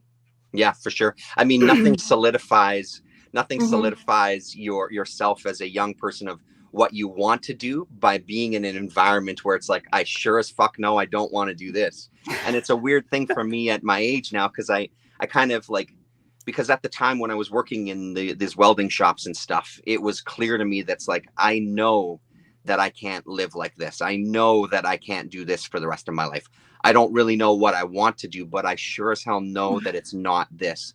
But now as I'm older, I almost look back on some of those personalities with this sort of weird kind of nostalgia, even though I did not really like the job, there was moments where it was really great. And it was a damn good experience for me growing up having these, because at the time I had 2 jobs. At nighttime, I went to work in a restaurant as a dishwasher. And during the day I was working in this welding shop. Right. So it's this almost this weird nostalgia for these times where it's like, they weren't exactly joyous moments all the time, but I find myself just thinking about those personalities especially, and that kind of world, and how I don't know, man, there's this different kind of importance to life in some of these different areas that I think that is important for me to hold on to, but I think it's also important to discuss, because these are individuals that oftentimes just aren't talked about. And we see that a lot now, again, coming out of COVID. The people that were considered the frontline workers that were necessary to go to work, dude, those are people that have hard goddamn jobs and aren't getting paid shit. And people are just kind of forgetting them and pushing them to the side. So more of this. And Sean is also saying you may enjoy Carol Taylor's Job thing, which I'll absolutely put on on the list as well too. And like I was saying at the beginning, I remember you talking about it and it resonated at the time. But again, like now that I've read Ducks, there's this different kind of like, now I need to kind of read this. Now it's something I need to, I'm in that mindset now. It's the same like my sister is trying to convince my nephew who's 18 that job experiences is important, because like this, what we had beforehand, if we haven't gone to as a dishwasher, I was dishwasher working, and I was working as a head chef in the restaurant, which is mainly what's my goal to become to, and I absolutely hate it. Even thinking about it makes me like, I don't want. I like cooking. Don't get me wrong, I do cook up really nice things if I wanted to, but I just don't want to be in that environment where you're pressurized to cook a steak to the right level, and the technologies wasn't there where you just put the bloody thermometer on your meat and say, okay, whatever, I forget it until my app will say to me, oh, it's ready. So you know what I mean? So this kind of things weren't there at that time. But yeah, it's just like job experiences when you're young. And I remember my mom was like, you have to choose where you want to go. I was like, no, but I don't want to. Why? What's the point? I know where I want to be. And then you're like, oh crap. Did I make the right choice? So, Yeah. it's funny. Cool. Gore Vidal, I think you're next up here. Yeah. No, the past is another country. You know, we did things differently there. And I also watched This Is True when I was in high school. It's one of my one of my jobs, and it's not easy work at all. It's and yes, the environment is very different. Yeah, no, that got me thinking of the past. Yeah. Did you guys read this when this came out a year ago? The Garth Ennis book? No, I did not. Nope. Well, I was curious about what happened was about a year ago the Peacemaker show came out, right? Was it Yes, on? yes. I don't know where they showed it on. I didn't see it, but I was going to the comic shop and everyone was talking about it. Mm-hmm. And it was universally liked by the customers at the shop I frequent. But everyone kept saying how funny it was. It was. And I've never read a Peacemaker comic in my life. And around that time, this book came out. And so based on the comments from the people there, and I pretty much know who the people at the shop are. They know me. And I wasn't sure if I would like the show. So I didn't give it a chance, and I still haven't seen it. So I didn't pick this up when it came out. Until one day a customer at the shop, he mentioned reading this. He's talking to the owners, and he says, the comic was very different than the show. And I'm overhearing the conversation. He goes, yeah, there was no humor in the comic. And that's when I said, who wrote that? And it was Garth Ennis. But as you all know, Garth can do The Preacher and The Boys. Yep. But then he can do his World War II stories, right? It's almost like two different men, right? Two different minds, right? And then I read this, and I reread it again. It was just again in my mind, and I reread it again. And the way it opens is there's the Peacemaker. He's being interviewed by a psychiatrist, and they are at a cemetery. And what the story is the origin story of him, and also of basically of the word peacemaker.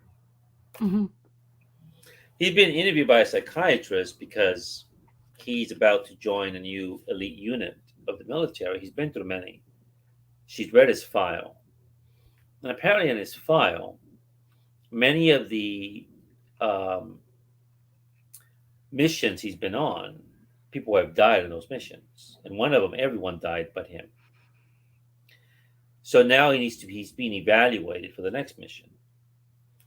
All through it, he's pretty calm, pretty cool. And she wants to ask him what happened to him when he was 8 years old. When he was 8 years old, there was a fire drill at his school. There was some kind of false fire drill at his school, and so they had to stay late. And that's what saved his life, because when he got home, his stepfather and his mother had committed suicide. They had twins. They put the twins inside the washer to drown, and the newborn was put in the oven. So when he arrives, this is what he sees. And she says, that's not on your file, what you just described about the children. And he's pretty cool about this. And I called the authorities. They came. And I was put in foster homes. And then when he was in one of the foster homes, the foster dad goes to the bank.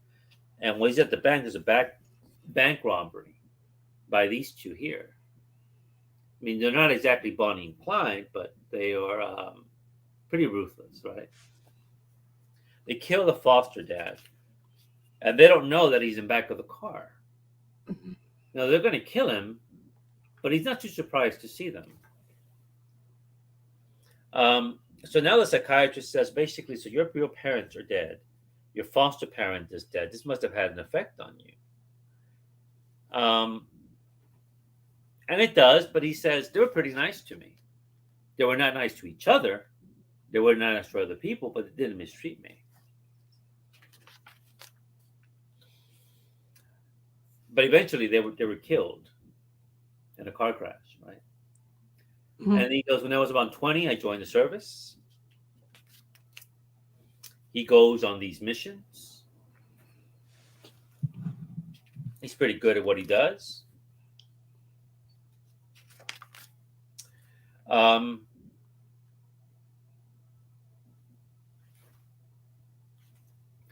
She now begins to take a cigarette. She becomes a little nervous listening to him. And she keeps inquiring, what's happening here? All these people, men on your mission, have died by friendly fire. And he's suggesting, you think that I'm responsible for this? And she goes, well, are you? And he begins going into each one of these missions he's on. On one of the missions where everyone died by him, the team that died by friendly fire were involved in human trafficking. They were American soldiers in Iraq. They were trafficking girls from the former Yugoslavia for prostitution. The other people who died by friendly fire, one was a pedophile. Another one was a military man with a cartel. So this goes on and on. So all these people that died by his own hand. And he says the U.S. government knew about this. They knew what I was doing. In a way, I was cleaning up their mess.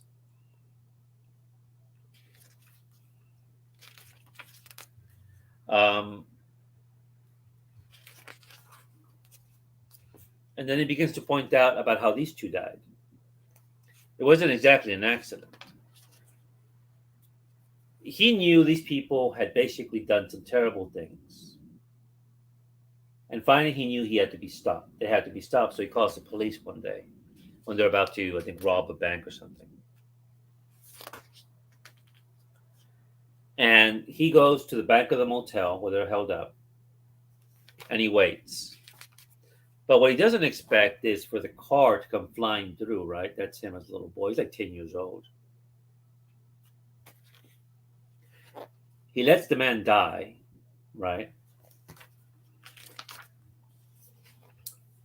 And the girl, she can't feel her legs anymore.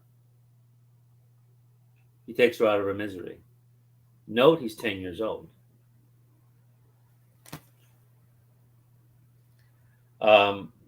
And she goes, so that solved the problem, did it? He goes, of course it did. Now we get to the origin, right? He says, they could not find peace. These two did. And I helped them find it. And she goes, and the other men from the military? People like that got in the way of other people's peace. Mhm. But yes, I helped them too. And then she finally asks him, did you kill your parents? Mhm. And it's interesting how he answers this. Did you help them find peace in the end? And he says, no. He goes, don't lie to me. You brought me this far. And this is what happens. When he got home, he found them dead, right? And his family. Mhm. And he reads the letter that the father wrote. And this is the peacemaker talking. He says, reading through that long catalog of human failure, the ill-advised investments, subsequent financial humiliation, erectile dysfunction, the Olympic-level infidelity, the accidental discovery of 19th century slave owning, the amateur porn, I felt the beginnings of an understanding. And he says, my mother and stepfather knew only torment. Yet somehow insight had been born of all that pain. Now they only knew peace. They didn't want their kids to have to live with the consequences of their own failures. I suppose you have to call the three of my siblings collateral damage.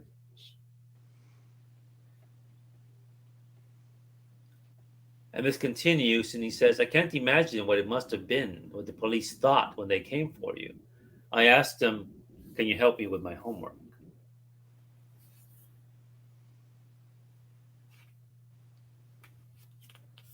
And finally, the way it ends is,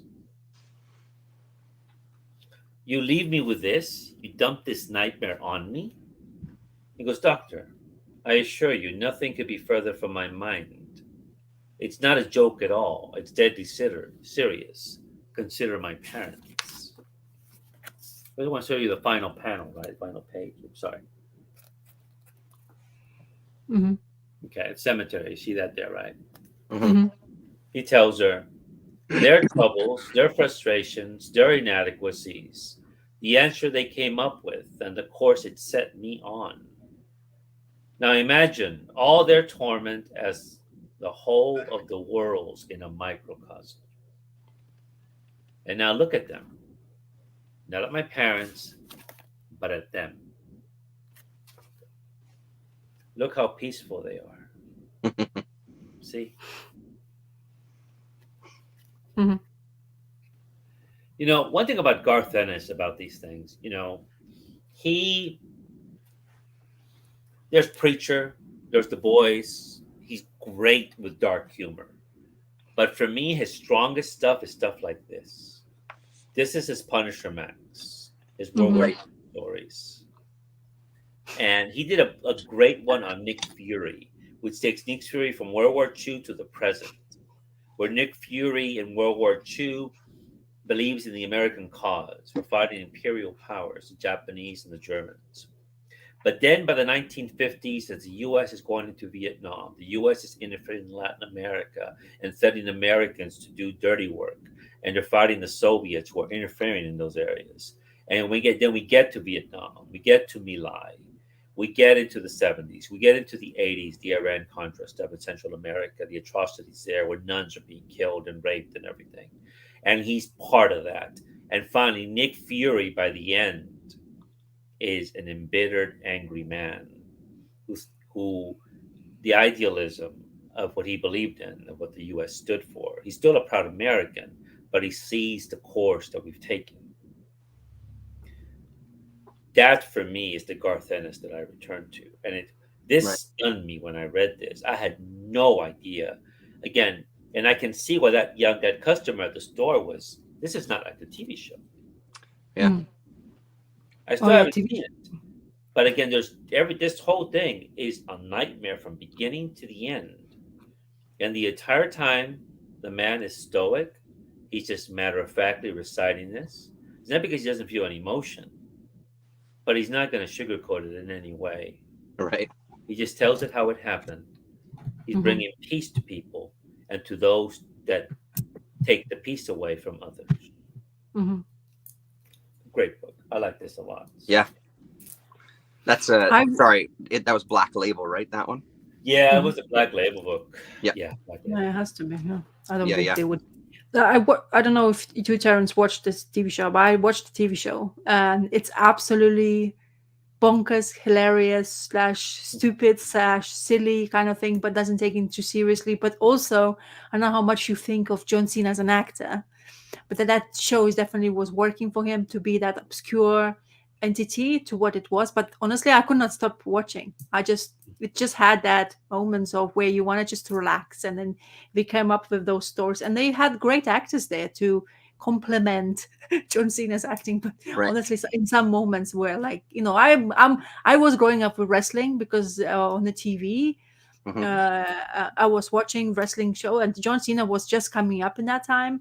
And I was like, I enjoyed him, like the showmanship of the WW, whatever it is was at that time. So, but I honestly don't think that he needs to learn so much to be an actor. I don't know what acting is all about, but from my perspective to what I see from other actors can do, he was amazing. But the show itself, it just worked. I don't know why, but it just does this obscure dancing at the beginning and scenes. Just the conversations, how he has this eagle, who like a pet eagle, he's everywhere, and he comes up with the shots where you don't expect it to happen. It's just just those comedic moments were really good for me. Right. and I was looking up to see this Pirate Poets Charlotte era Peacemaker, and Mhm. there was collected edition. Apparently, you can have completed like 156 pages, but it's out of print. And also Charlton comic, if you want to see the first Peacemaker comic, it's like $500. Oof. Yeah. So yeah, I don't know how you're gonna, and especially like when they do collected editions, especially for those obscure characters, so difficult when it goes out of print to get hold of it because they don't print that many of them. No, you know? that's right. Yeah, because the 'Cause interest is a small group. Yeah, I wasn't aware about Peacemaker in generally from the until two quite later stages when they start mentioning in the TV shows maybe happening and stuff like that. So Right. just more to the characters to what it was. But yeah, Pat Boyette was in one of my favorite reads from last year was finding this cosmic comic that had a bunch of Pat Boyette stuff in it, and it was one of my favorites from last year's. And the Peacemaker character I know from seeing the comics, but nothing beyond that. Well, it's good to know. Sean's comment is good to know for me to look for. Yeah. But talking about TV shows about, I don't know if it's comic based, but I had an idea when I was watching that, but I have not remember seeing anybody talking about. So in 2016, they released a TV show called Brain Dead. I didn't see that. And it's absolutely fantastic TV show where there is this aliens, coming into an ants form where they go into your brain and take over your personality completely.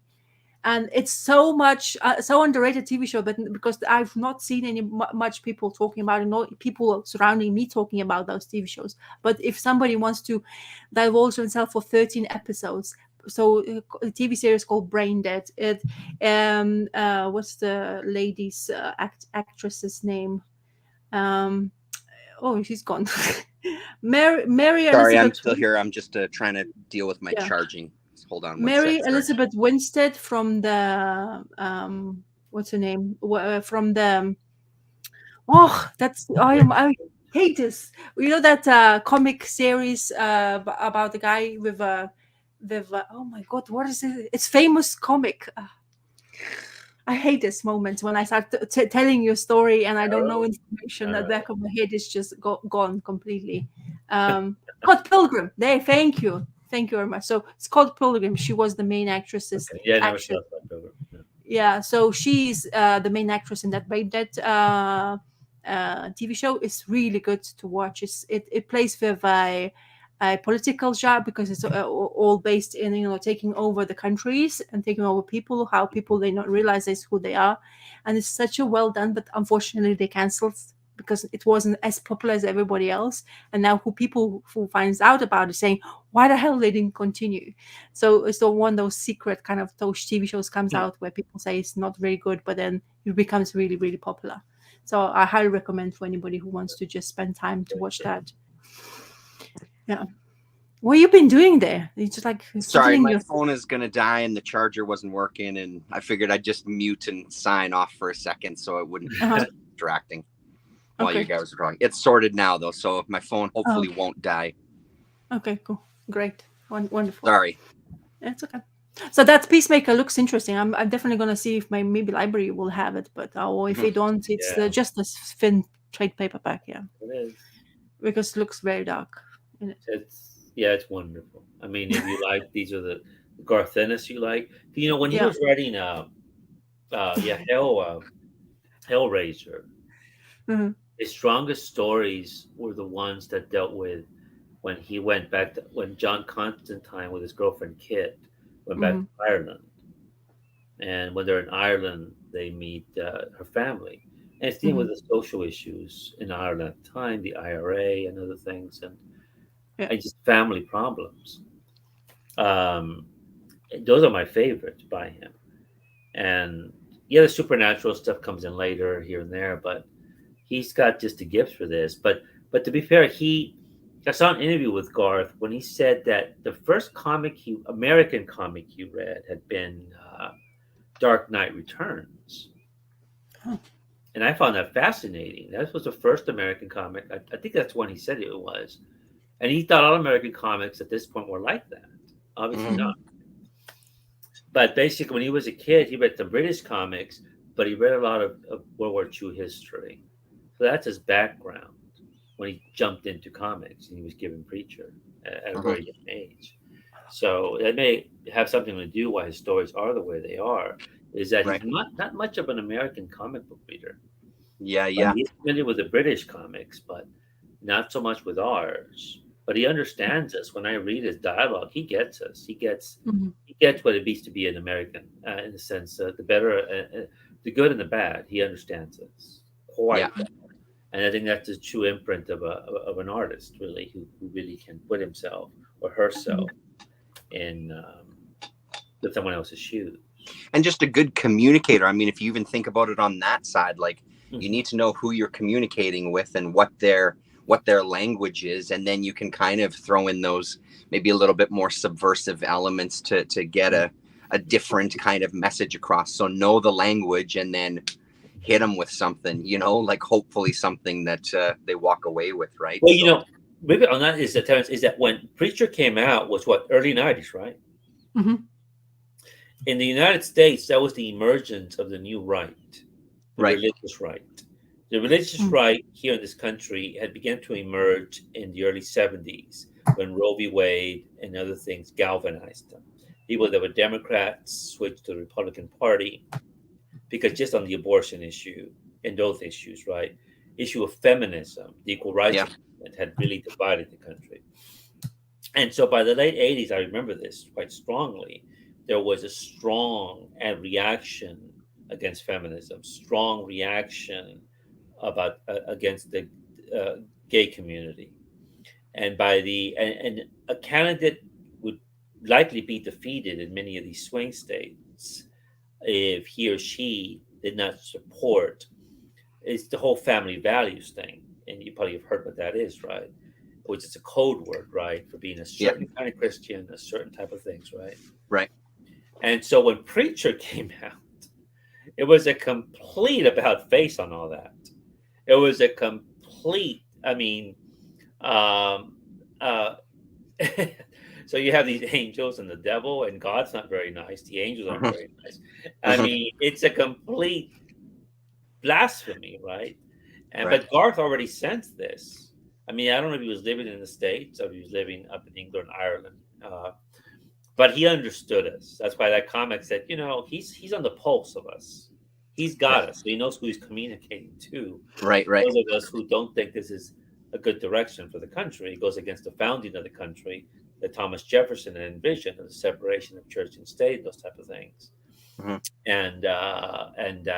by that point, to be a political figure, you had to be a religious person, but of a particular religion, and then within that religion, a certain mindset of that religion.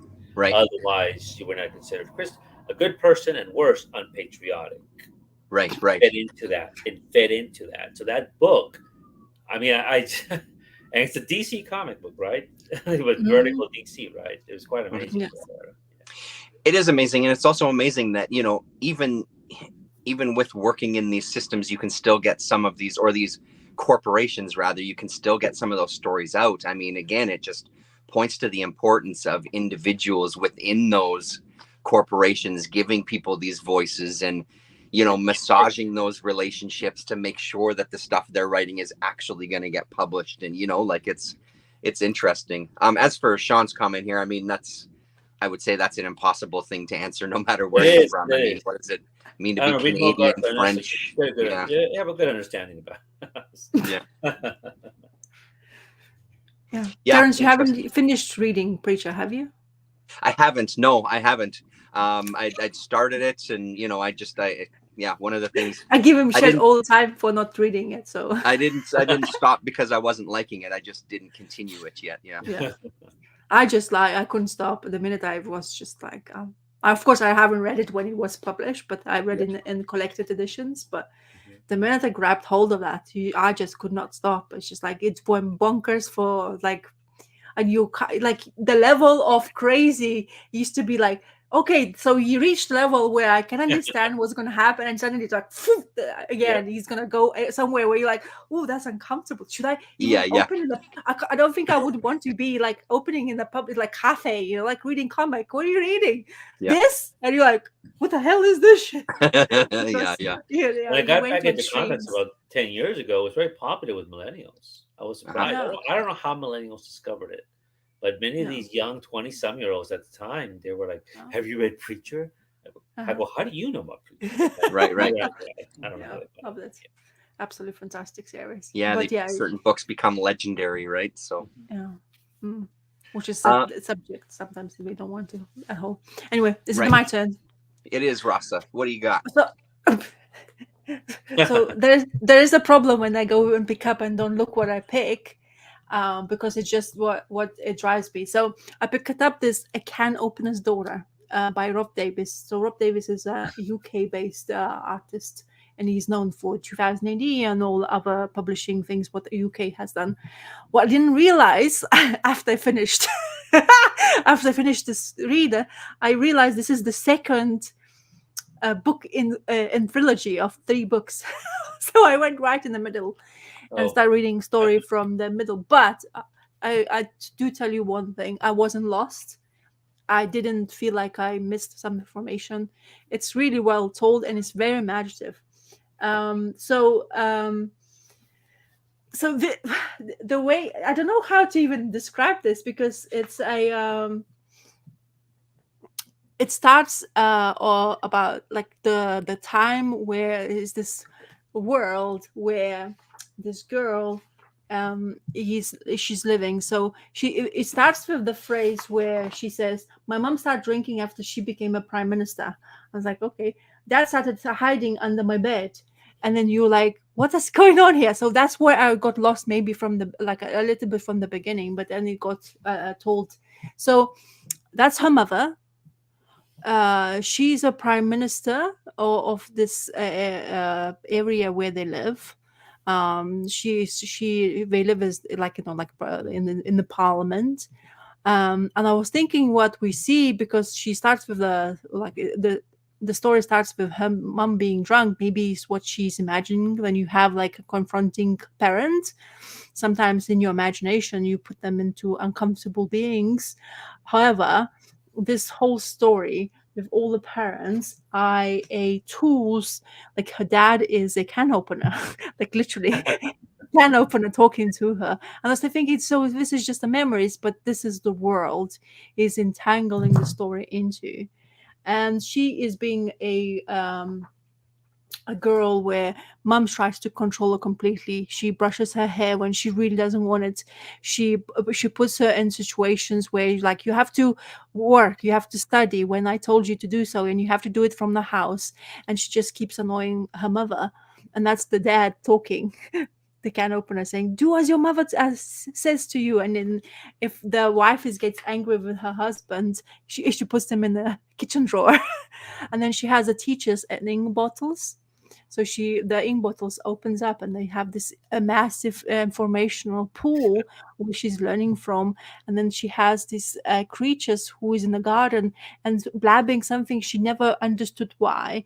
And then of course we find out later on in the storyline. And it's a world where she's trying to find out who she is from and why the mother is like what she is. And because of the understanding some certain areas of the house and curiosity of being a teenager, made her question way too many times where her mother never had time to do so, because she's too busy dealing with situations around in this place. And the story just goes from to where she goes into the school, because mother got her patience run out. She's too busy of dealing with like being a prime ministerial work, and she puts her into a school. And that's where the story just blossoms, because it starts to tell really the truth story of the people surrounding them all, or the world it entails into, where they talk a lot about suicides and kills and timelines of your death, understanding that there's immortals and paintings, which are a fascinating part of fascinating part of their involvement into the storyline. Also, that the kids make up their own parents, and that the kids are born first or made up in factory. And while they're sitting to do, imagine what kind of parents she wanted to have, and then that's the parents she's gonna have afterwards. So it's not like your original part of tale to be born. Also, the mother got so pissed off with her that she cuts her in a bowl haircut because she got really angry with her, and that's what I drew her as well, part of my drawing things. So it's a lot of happening, and it's so imaginative because I honestly, there's so much information to tell you guys, to where I don't know how to, if I'm going to tell you the right story. There's lots of suicide happens, there's lots of deaths, but it's not like strange or to what point we can understand. But it's really immersive world, and I guess maybe would have been more for me. I definitely would probably have to go to read the first volume to completely get the whole information.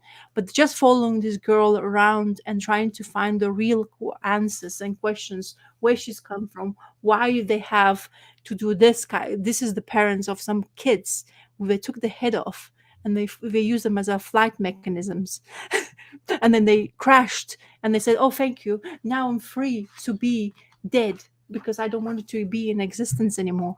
So it's kind of imaginative tale of like I think somebody was describing, I was looking up, like Alice in Wonderland in different world, like kind of like in different element, but really well really well told. And I could not stop reading because there's this poster boys in the river realm they end up into, where they just put posters and that's their main job, and they are kind of pissed off because they keep on putting the same message because they want to be known for, like, they will be told, they will be telling the stories of situations, and that's how they became like just normalized to do the same after the same after the same every single day, until she came into their life where they, okay, we need to go back to what we were before, telling the truth story, putting the right posters, like giving them people idea that we can't be just a mechanism in the big like world of clock, let's say this way.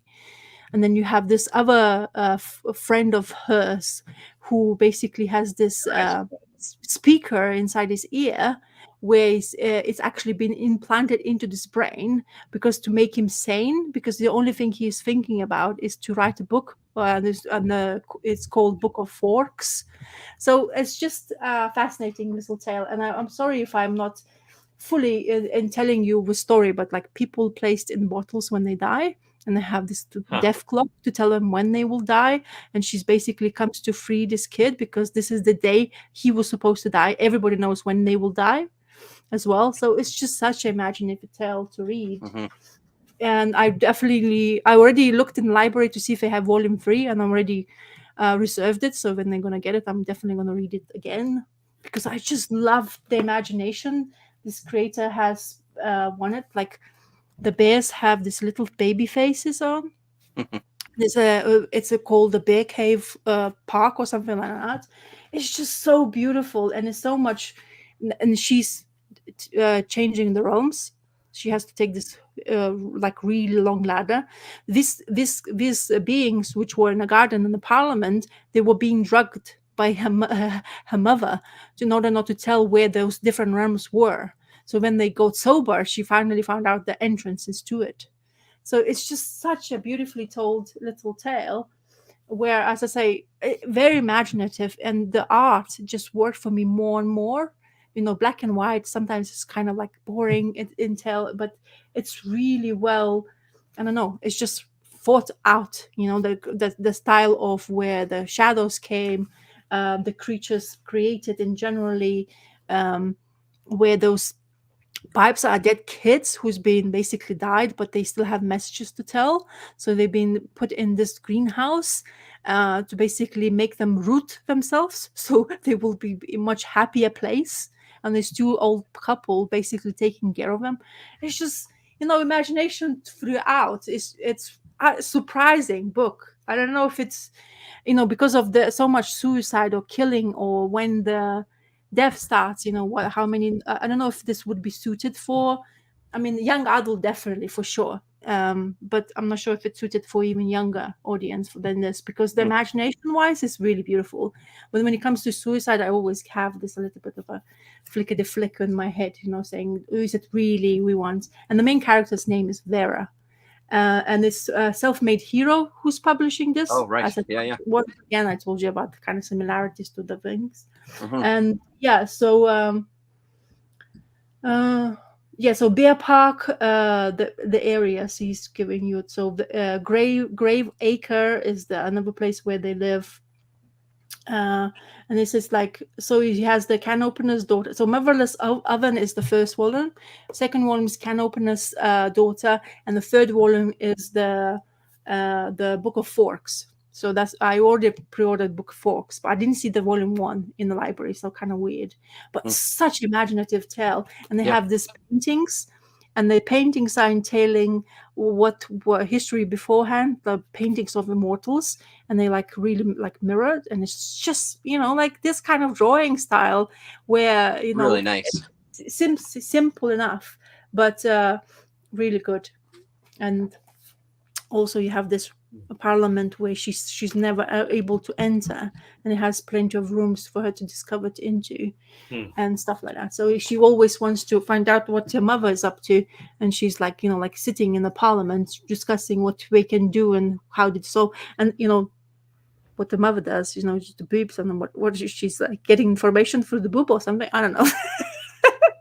But it's full-blown imagination. And her driver here, who she's talking to, taking her chauffeur, taking her to school, and suddenly she doesn't see her anymore because they gave her a note of suicide. Basically, they tell you to kill themselves, and they do, because they're so subservient to the idea of being, whoever's in charge of them. So they're kind of like used to being only, like, they know the time when they're gonna die, or if they don't like it, they demote you from, she's like high science lady, but they demoted her to being chauffeur, and then they asked her to kill herself, and she did. So this kind of words, because so beautifully told. And Rob Davis is the creator, once again, just for you to cool. Yeah, looks great. Looks really great. Really good. I would like to really, one of the, the cover doesn't say anything whatsoever. Right. The back really has information about it, but if I was not even reading that, but as I say, I read it. I was like, wow, this is so much information, and so I want to know what's happening, more information, and you're like, oh, and then I found out there's another volume to go for. It's like, okay, cool. Like it's just like that kind of moment where the information is available for you, which is great. Yeah. But it also, you're like looking forward to see what's going to happen in that world once again, Very and where cool. they're going to end up, because everybody wants to just basically chop her, like kill her literally, because she was that kind of asking too many questions. She was different, like when you sit in the same, let's say, bunch of people who has the same points of view, and suddenly you ask the question, you're gonna stand out. And she's there like a girl, like who's not supposed to know much about it. And of course, nobody knows her real identity, because mother didn't want anybody to know that she's the girl of the prime minister of this parliament. Yep. So that kind of story is just like really well told, and I really enjoyed reading. Davis does it all, you said, Russa? Oh, what? You said Davis is the artist, writer. Yeah. I'll show you again. Does it all? Huh. Rob Davis, yeah. That's a lot. Yeah. The writing and the artwork. Wow. Yeah. I like the artwork quite a bit. It was very nice. Yeah. I love black and white. It doesn't really show the publishing. Sometimes the panel she showed. Yeah. It doesn't say. It doesn't tell me when it was published. I think it's like. Oh wait, found it. 2016. So 20. I think he done it. So 2014 is the first. 2016 the second, and 2018 is the third volume. Oh yeah. So a couple years between. Yeah. Yeah. So it's, as I say, super surprising tale, and it's really good. But like how much imagination and how much he put into it is like the rich world where there's many characters you just can't talk or find out about, but she is the main part of it. And that the Can Opener dad, he always is just such a like, he's such a good guy kind of thing, Right. Like the wife gets like really, so puts him in a drawer, and it's like it's in the speech bubble, and it's like slowly it's like, oh, I know you, Vera, you just don't just listen to your mother, and while you're in the drawer he's still saying, listen to your mother. I'm like, why? You've been abused, literally, kind of thing. Being in a kind of, and she's like basically took her dad, and while she went to another realm, she started like opening the locks, the windows with him. And he stopped talking to her because he was really angry with her, but because she took him away from this wife. And I was like, just such a moments of that kind of stuff I really like reading about, just those little moments, like he grasped, and you're like, yeah, that's just funny. The can opener got angry and he's not talking to her anymore. Right. And then she explains to her friends, like, this is my dad. And they look at her like, what? Like, yeah, I am her father. And she's just like, this speech bubble. It's like, I am her father. So it's like, oh, it's so funny. So it's hilarious. And other parents as well. So it's like, the like a speaker or like a tap or like, something like that. It's just kind of bizarre and weird moments. Because I thought that's just imagination, because she was sleeping in the first couple of panels, she's in the bed, I was like, okay, it's just a dream, and then it just continues to be like that. So right, and a nice imaginative story. Yeah, very cool. Scrolling back in the comments here. Yeah, I mean, just to address like from the previous, absolutely, Sean, I totally understand what you're saying here. Understanding what it means to be an American seems highly subjective, constantly shifting. Just curious what Gore thinks Ennis understands so acutely about this subject position. I don't know if you want to talk a little bit about that, Gore. It's about any country, any people, right? I think what I've noticed with Garth and his World War II books on Vietnam, the Cold War, maybe from his background. I mean, I think his father was in the war, Second World War. And the fact, like Alan Moore, they had nuclear bombs in England. And even if the US and the Soviet Union once got involved in a war, the fact that England had nuclear weapons, they would be a target, even though they had nothing to do with it, right? Right. And so, and regarding the certain sense of idealism with us Americans, and even to the patriotism borders on nationalism quite a bit. Right. And that even though the expression is never said, America, love it or leave it. I mean, I hear it basically something like that quite often for the part of Texas that I live in. Yep. And you sense that. And what Garth, that he understands that. But he also understands that the people here, it doesn't make them bad, not at all. It doesn't make us bad or anything like that.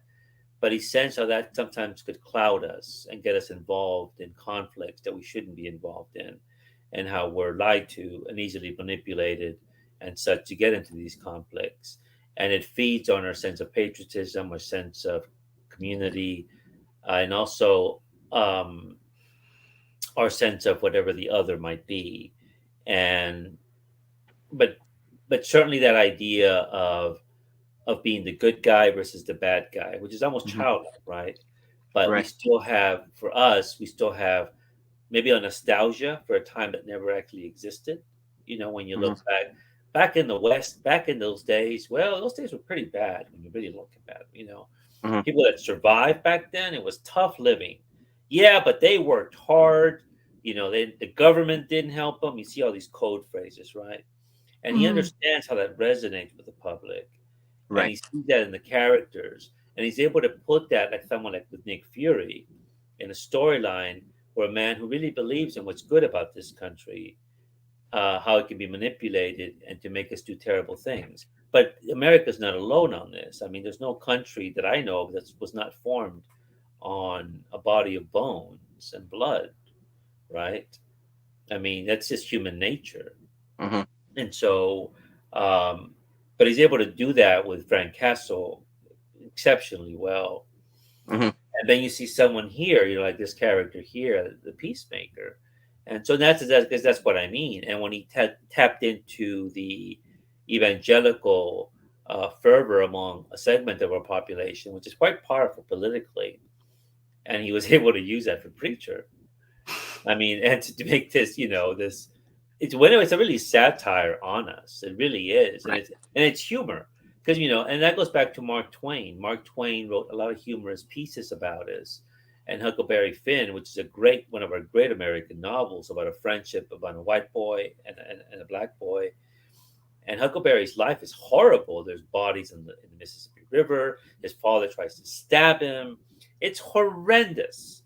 Mhm. And yet there's humor in it, but it's Mhm. horrendous stuff Mhm. that Mark Twain is writing about, but that's his experience, right? And so it just made me think of that all of a sudden in a way that he's almost harnessing back the type of Mark Twain American literature of the time, which was extremely popular. He was a bestseller, not just in Yeah. America, but Yeah, internationally. yeah. Mark Twain. But he did not sugarcoat things, Right. but he used humor with it, which is what Garth is really good at. And one Just final fundamental. fundamental. And one thing is sometimes you don't have to be from an area to understand you.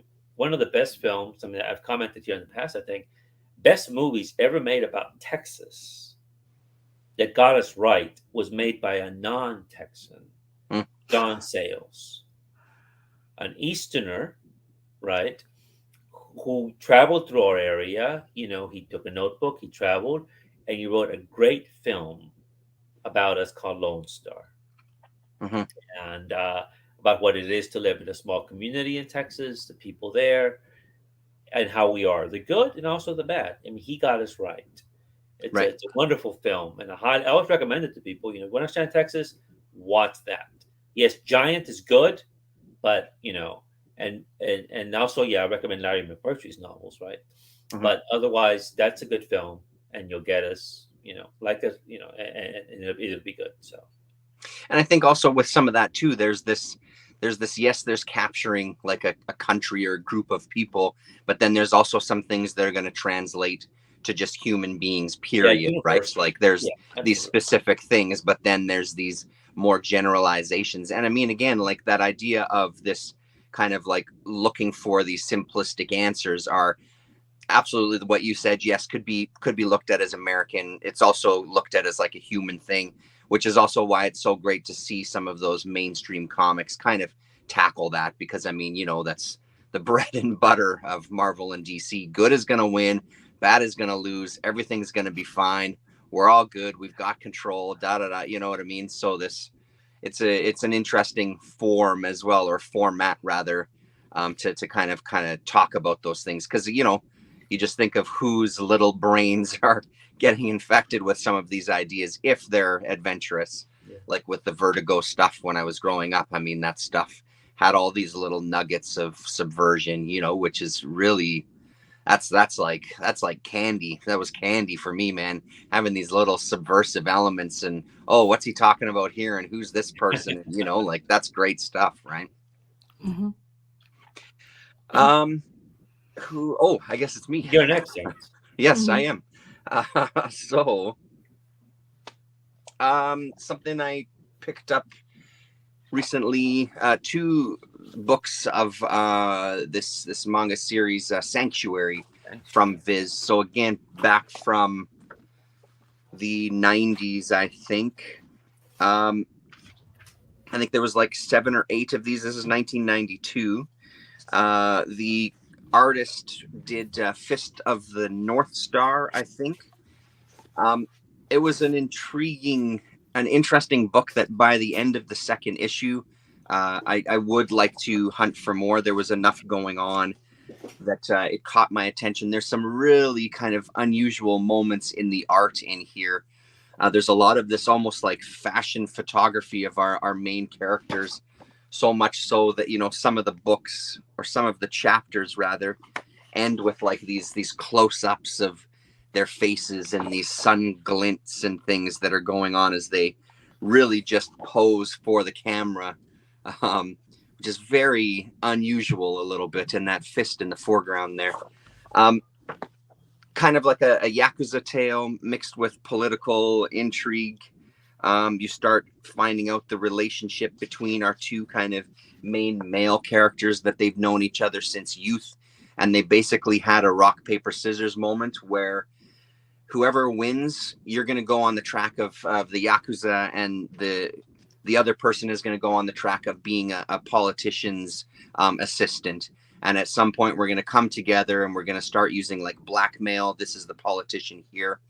So we're going to use blackmail to kind of seize power and change the political dynamic within Japan, or this section of Japan anyway. So it was an odd kind of thing to kind of get used to. And these guys playing the Yakuza here, he's got this one kind of right-hand man who's legit. I would say that he's legit in as much as he's kind of posturing in this role, but he's surrounded by people that are truly dangerous, as you can see here when they're fucking this one guy up, and basically say to him, like, listen, we don't care if we ever hear talk of this again, even if it didn't come from you. He's the guy who took the photos. Sorry, let me back up. He's the guy that took the photos. He's now asking for more money because he sees how important these photos are. And basically the message is, even if you haven't said anything, if we hear about something, we are going to kill you. You're going to be our target. So this kind of real fear of, you better make goddamn sure that you're not only not sending the message, you're sending an opposite message of that we had anything to do with it. Thank you very much for the photos. He does shoot at him at one point through a pillow, and it lodges into the wall just past his head here. But I mean, the detail of this guy's butchered face is something grisly, especially when you match it with all this other very polished art. So it's good. I love a good gangster tale, and yeah, it really develops nicely. But it's just mixed with these odd kind of moments. There's a lot of use of what looks like photos in here as well too. Things for like the car, for example. Looks gorgeous. So there's this real shine of precision, and even the trees and things in the background look like just photos that have been manipulated, you know. So which is an interesting approach for a comic. But it really does give it a different kind of sense, you know. I don't know anything about Fist of the North Star. It's not something that I've read. So yeah, I mean, now we're basically at a moment where our two main characters are sort of face to face with their prospective bosses, because the Yakuza guy has his kind of leader that he's got to answer to as well, who's really tight with the politician. So again, it's this politics and crime sharing a bed together kind of idea. And these guys, don't get me wrong, I don't think that these guys want to change anything for the better. They just want to be the next in line to have that power. Right. It's not that they have some altruistic, like, we're going to make a change. They just want to be the ones that are in power. So oh, look at this. Ikegami is a master. I love his take on Spider-Man. I'll have to look for some of that, Sean. What else has he done? Let's see. Otoko Gumi. Mai the Psychic Girl. That was the other one. So that was Mai the Psychic Girl was one of that. I think the first one that Eclipse did for manga. He also did something called Crying Freeman as well. Which is another one that I think Viz did some volumes of. So yeah, this was a pretty interesting little book here. So I'll be on the hunt for the rest of those. Who knows how easy it'll be. Never seen those. So this is all new to me. Well, yeah, neither have I. Here. No, we don't. Yeah, I've never seen them before either. Even with all the Viz stuff that I do see, this is a title that I've never seen out there at all. And it's also good in this at the back. They do have the subscription letter as well too, so you can subscribe to a bunch of titles. And there was a couple of titles on here that I also don't know. Midnight Eye, I don't recognize that. Rumic World, Fire Tripper, I don't know what that is either. So again, it's great to have some of these ads where now there's more things to kind of dig up to see what these titles that you don't see out there, why don't you see them out there? Is it because they were so damn good and everybody kept them, or were they just utter trash, you know? So So Sean mentioned the first, second book by Mariko and Gillian Tamaki, This One Summer. And that's what he's talking about. So Oh, Canadian, yes. the Canadian, by the way. So your library, Terrence, They'll will have it. definitely should have it. So it's about a family going for the typical summer vacation, and it's really beautiful. Oh, wow. Honestly, the art is absolutely spectacular. It only has one color tone to it, so we get this purple color used. And it's basically every day, every summer, family goes to one beach area, but this time the summer, that's why it's called This One Summer, because it's different, because the mother is a bit depressed, or depressed, has been depressed for a while, and they're trying to basically change, help her in that sense. So it has this mood Beautiful. scenes, which is absolutely fantastic. Highly recommend, even for your daughter. There's some foul language at the beginning. That's okay. She's heard it before. Yeah. But it's definitely really well told. And her youngest sister is basically kind of me. And that's my sister, who I pissed the hell out of all the bloody time. And I could relate to this girl so much, because it just basically reminded me of my holidays. So yeah, if you guys haven't touched upon or haven't seen it or anything, really highly recommend. It's very easy to read.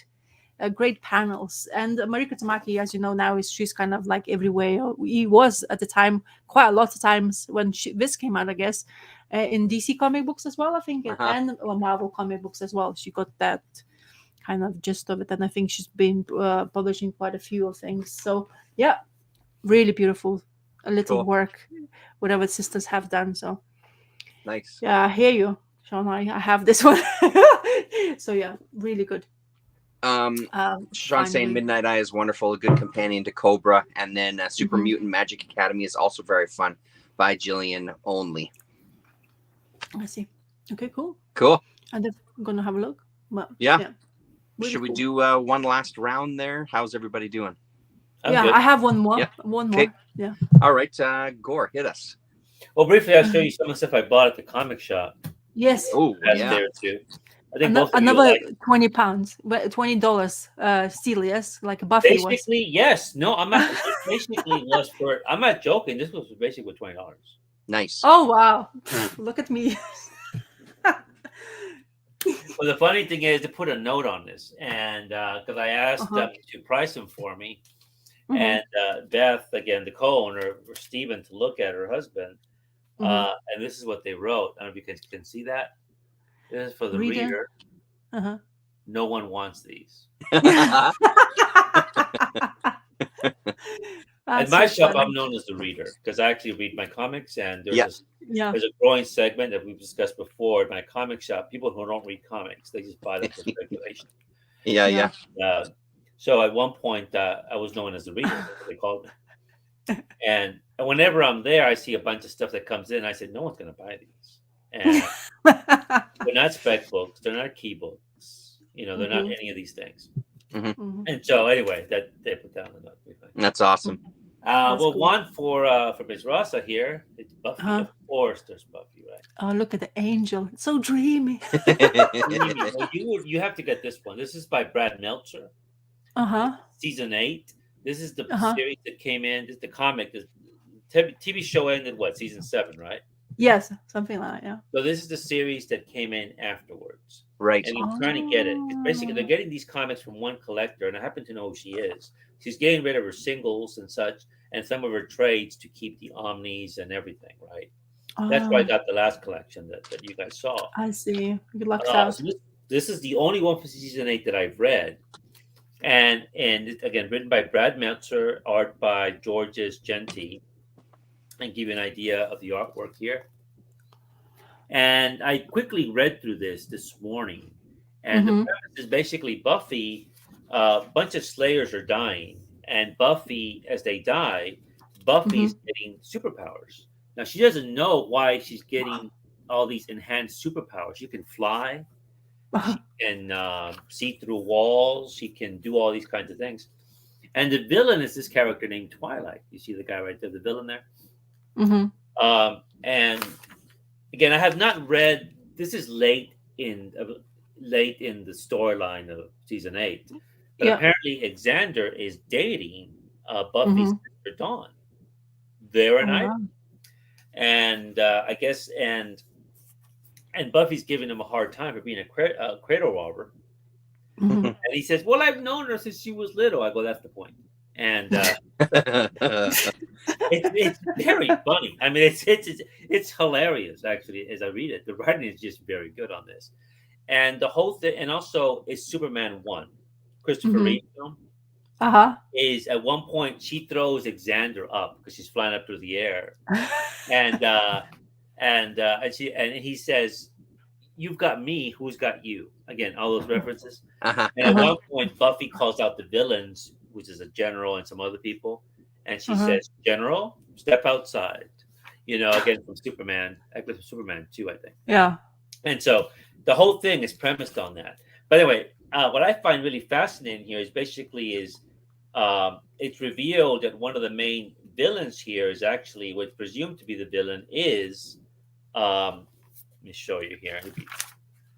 She's fighting this guy up in the air. She's basically like Supergirl, right? She's fighting him. Mhm. She takes off his mask, and who is the villain? But Angel.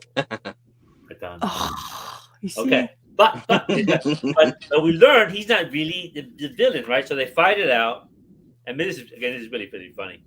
Uh-huh. Is they begin to say that he's not causing this. The Slayers aren't dying because of him. And basically, this is supposed to happen. This is the evolution of the Slayers. They're supposed to evolve this way to become these super-powered beings. Oh, wow. And then this happens. Mm-hmm. And here's the funny part. Xander, how did I see this? I'm sorry. There's Xander, there's Dawn, and he says, "What was that?" Another sonic boom. And I think, and this is not Dawn, but this is Willow. She goes, Yeah. Oh, right, yeah. Can you see that? What they're doing? I think Uh-huh. they're. And Okay. yes, that's exactly what they're doing. There's the next. Look at that beautiful cover there. You see that? Mhm. Yeah. And then this you would not see on the show. Ooh, kinky. Oh yeah. I mean, it gets really good. Yeah. Oof. Wow. I know. Proper. And they're doing it up in the air. It's pretty funny. So they're having just a lot of, it's basically something out of Alan Moore's Miracle Man. Mm-hmm. So anyway, I really enjoyed this. I read this morning and I got it. So, and then I got these. Remember these, Darren? Hey, I sure do. Oh, yeah. Oh, Cool. sweet. Wow. Now you found them. Wow. Well, I've had them before, but I don't know what happened to them. Right. And I know this is a fan favorite, especially for Terrence. I know you like these a lot, I remember. Wow. Love his art. Yeah, those are such fun series. Mm-hmm. And the writer, he's from here. I think I had commented a while back with Terrence, Right. I remember. But the writer is from where I live, but he stopped writing comics. Mm-hmm. And I shared with Terrence privately why he did that, and which is a shame. But he's no longer. He's gone to another extreme. Right. And the artist, I know nothing about. But so I got these, and they had this one there. I don't know what this is. Dark Horse Day, which has some Buffy stories. Oh, nice. Mm-hmm. Sampler. Yeah. And I'm not going to show all these. Let me just jump through some of these. This is for Rasa. Mm-hmm. Again, Go on. for the $20, basically almost the whole Indian run. Oh, wow. Nice. Yep. Wow. I'm missing maybe 2 or 3 issues. Okay, cool. I've always That's wanted to amazing. read these. I'm sure you've read them, right? Yeah. I have all of them, all Yeah, all of issues. them, I managed to collect. Yeah. So in memory of Rasa. Yeah. Wow, so Again, cool. no one's going to read these. Oh no, yeah. Chances are, No. well, I'm sure that probably someone's going to come in and buy them. Those brothers are fantastic in the series, by the way. Oh, really? The artists, you'll love it. I mean, if you know Hellboy, they are there in the Hellboy series anyway, but they Furama, Max Furama and another brother. So they are beautifully done story. I mean, the story. I wonder what you're gonna think. You're definitely when you read it, please. Maybe you can come through as well. We can chat about it. But Oh, absolutely. You really like this, huh? yes, well, it's Hellboy universe. I'm definitely gonna enjoy it. So, I'm yeah, but I'm assuming it's a wonderfully sad story. Please tell me that it is. yes, but the ending is it's a questionable. So I wanted to. That's why I would Oh. like to know your opinion about what's for me in Jeff. I mean, I enjoyed the story so far, and it was so strong. I Okay. think they were rushed to end the story as Yeah. well. But yeah, it's well worth the at least first 10 issues that you will be. It's fantastically done, and generally the whole run is fantastic for me. And I'm Wow. more fan of Ape Sapien than Hellboy, to be honest. Oh yeah, Right. controversy, but I really like Ape Sapien as a character. I remember you and Adam saying that when we had first started kind of these chats. And Yeah. Absolutely well worth it. Oh wow, it's a steal for you as well, finding those for that price, especially because there's omnibuses as well. The Dark Horse coming I've out, which is seen 'em. beautiful. Yeah, they're really nicely done. It's the same like those BPRD Plague of Frogs, those Right. hardcovers. They're so well made. Thick Sons of Guns. Yeah.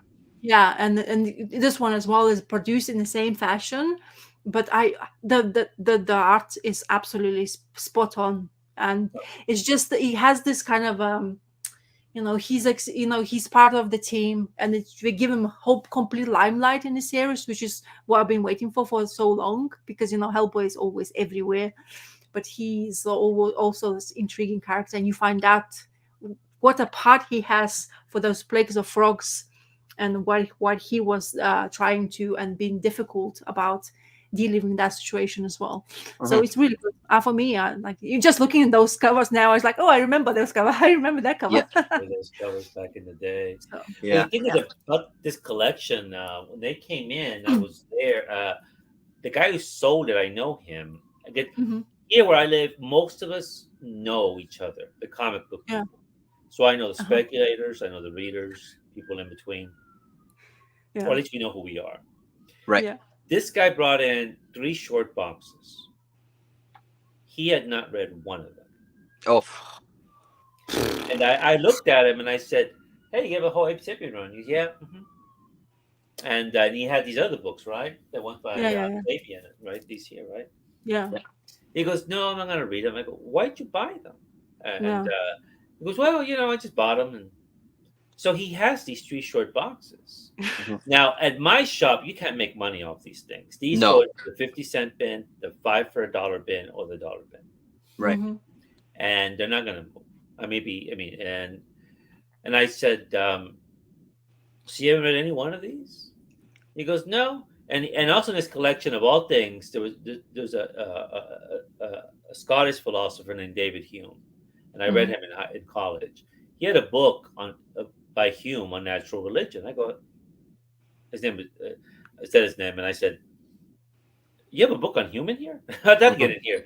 He goes, I don't know. I have no idea. Yeah. On it? So he gave me the book on Hume. I go, okay, fine. And the owner is trying to tell him, I can't really move much of these things. But he still gave him a nice. He paid him more than basically what the owner can sell these for. Right. But this is not that unusual. Again, when people come in and sell this stuff. Now, again, the person who's selling the Buffy one, I know her. Now she's read everything. I mean, she's a Buffy person. She just needs space. She's keeping the Omnis and the nice trays. Yeah. Yeah. But she doesn't need the singles anymore, and just to make space and stuff. And I understand. But certainly all this stuff he hasn't read, and he had no intention of reading it, and he just wanted to get rid of it. Wow. There was a lot of books. Yeah. There was I think some people just get into that habit, right? And they just keep picking things up, and next thing you know, you got short box after short box shit you haven't read, right? Well, the person I understand who had the Buffy has such a beautiful collected editions, and there's from many numerous publishing houses as well, and all of them seems to be fantastic looking books. I mean, I saw once in the shop, because then when I started like hearing that there's collected editions, like really Buffy, I wasn't even aware there was a comic book afterwards, and the continuation of the story and how long they were going with the story and still going actually with the story. And I looked through and it looked fantastic, honestly. And I was like, but in the middle of like that run, like with, I don't know, 10 volumes or something, and it was like right there at the end. So I was like, I just wanted to look inside, and it was lovely to look. So I completely understand that point, because now I'm trying kind of similar fashion to whatever I care about, whatever I want to have in singles or space wise. It's just, especially if you like reading the stuff, I completely understand the lady if she wants just to have a collected editions. Yeah. I think I get them for cheap, and as they would be, and the owners wants to get rid of them, right, and make some of his money back. Lucky. And so I just get them for cheap, and I'm surprised how much I like them. They're really pretty funny.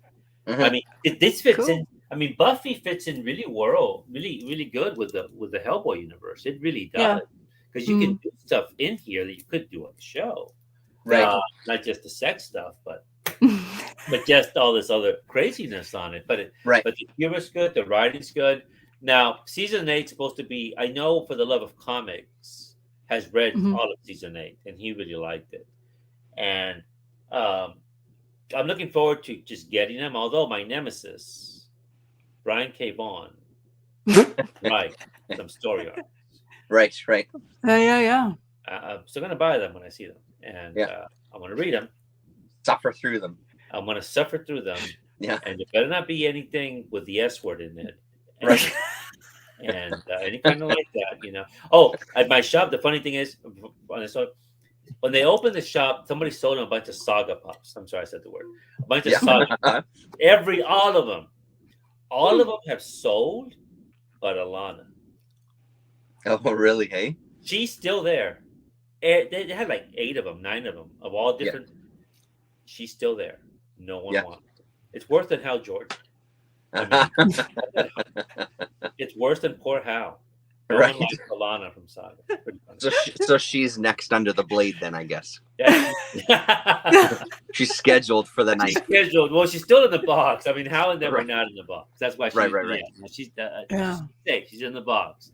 Yeah. But it's the funniest thing. I go, she's the only one left. You go, yeah, they took everyone. No one wants her. Right. Oh. I'm not saying anything more. Right. It's hilarious. Rasa, what do you got? Okay, so my last thing is, of course, the Power Man and Iron Fist. Of course, yeah. So this is a 2-part story, I guess. So where so it starts with issue 63. And I have some of it. I picked it up. I was telling you, like those times when I was going to that comic mart, they were really for cheap, and they're really nice condition as well. Yeah, look at that. So Power Man and the Iron Fist is, of course, trying to deal with the locations and gambling, and apparently they looking to clean up the streets from the gamblers and all the stuff. But unfortunately, not everyone got to that position.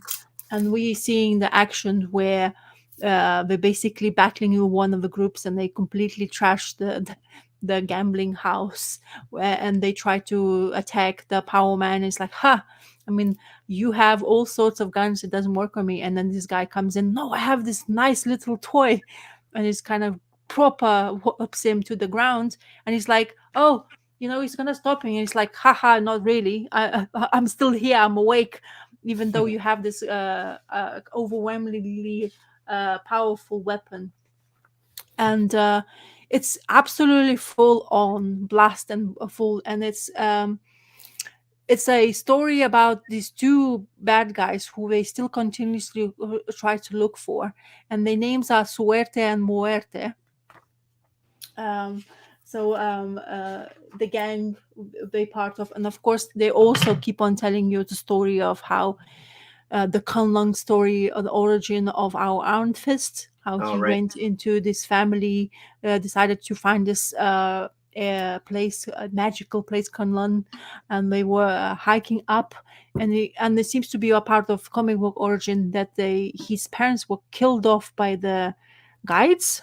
before they reached the fabled destination, and only him was managed to get to that place, and where he said he was tormented by being there because he kind of like just was exercising, being who he was, and he's kind of like training, non-stop training and training all the time to become what, to get that power of his iron fist.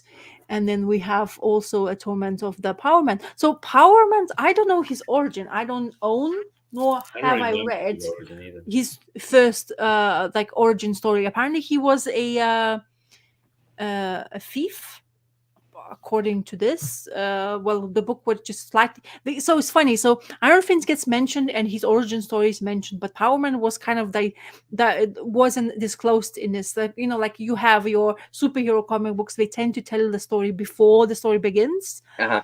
So they did tell the Iron Fist story, but they didn't tell the Power Man's full story. And I was like intrigued. And I was like, I don't have this first appearance. I don't know what, why he was a thief or what he was a bad guy and turned to be a good guy, So, and that's like I want to know more. Also, I was surprised that he was living above in the theater.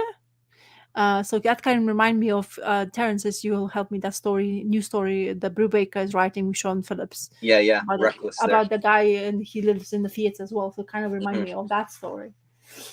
And of course, they got the theater got completely almost leveled to the ground, but they managed to save one of his friends.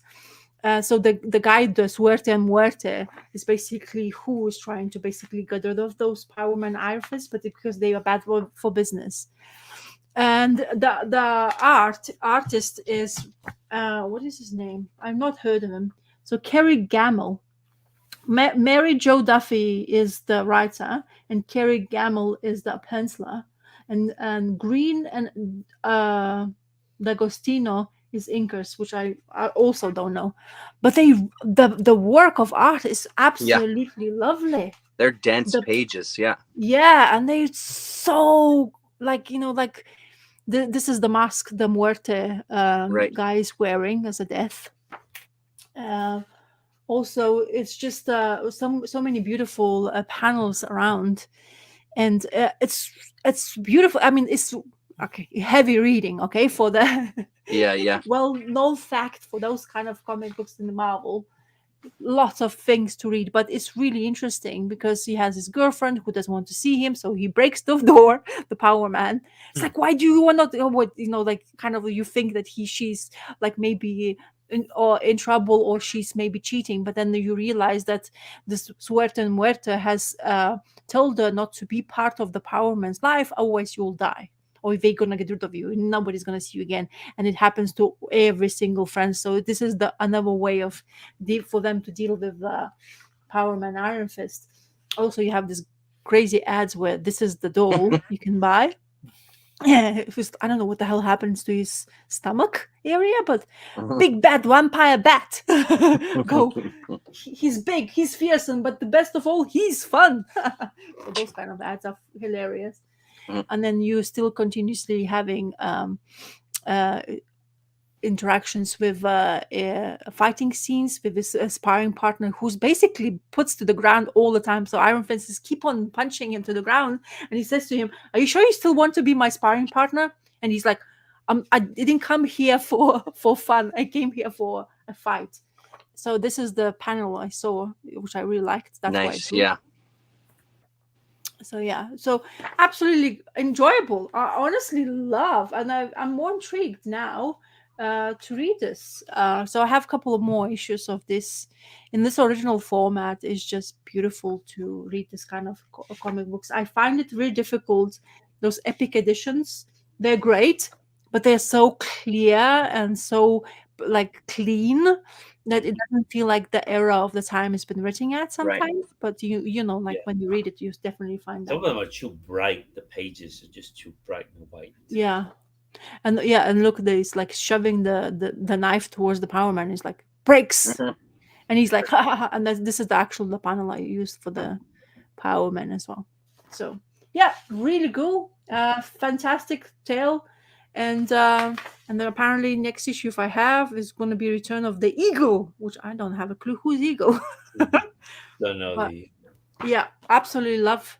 So of course, mafiosos, gambling, and power manifest, and it's really cool. And also I get the kickoff because the back there's this Hey, Star Trek advertisement: model kits in the best model kits in the universe.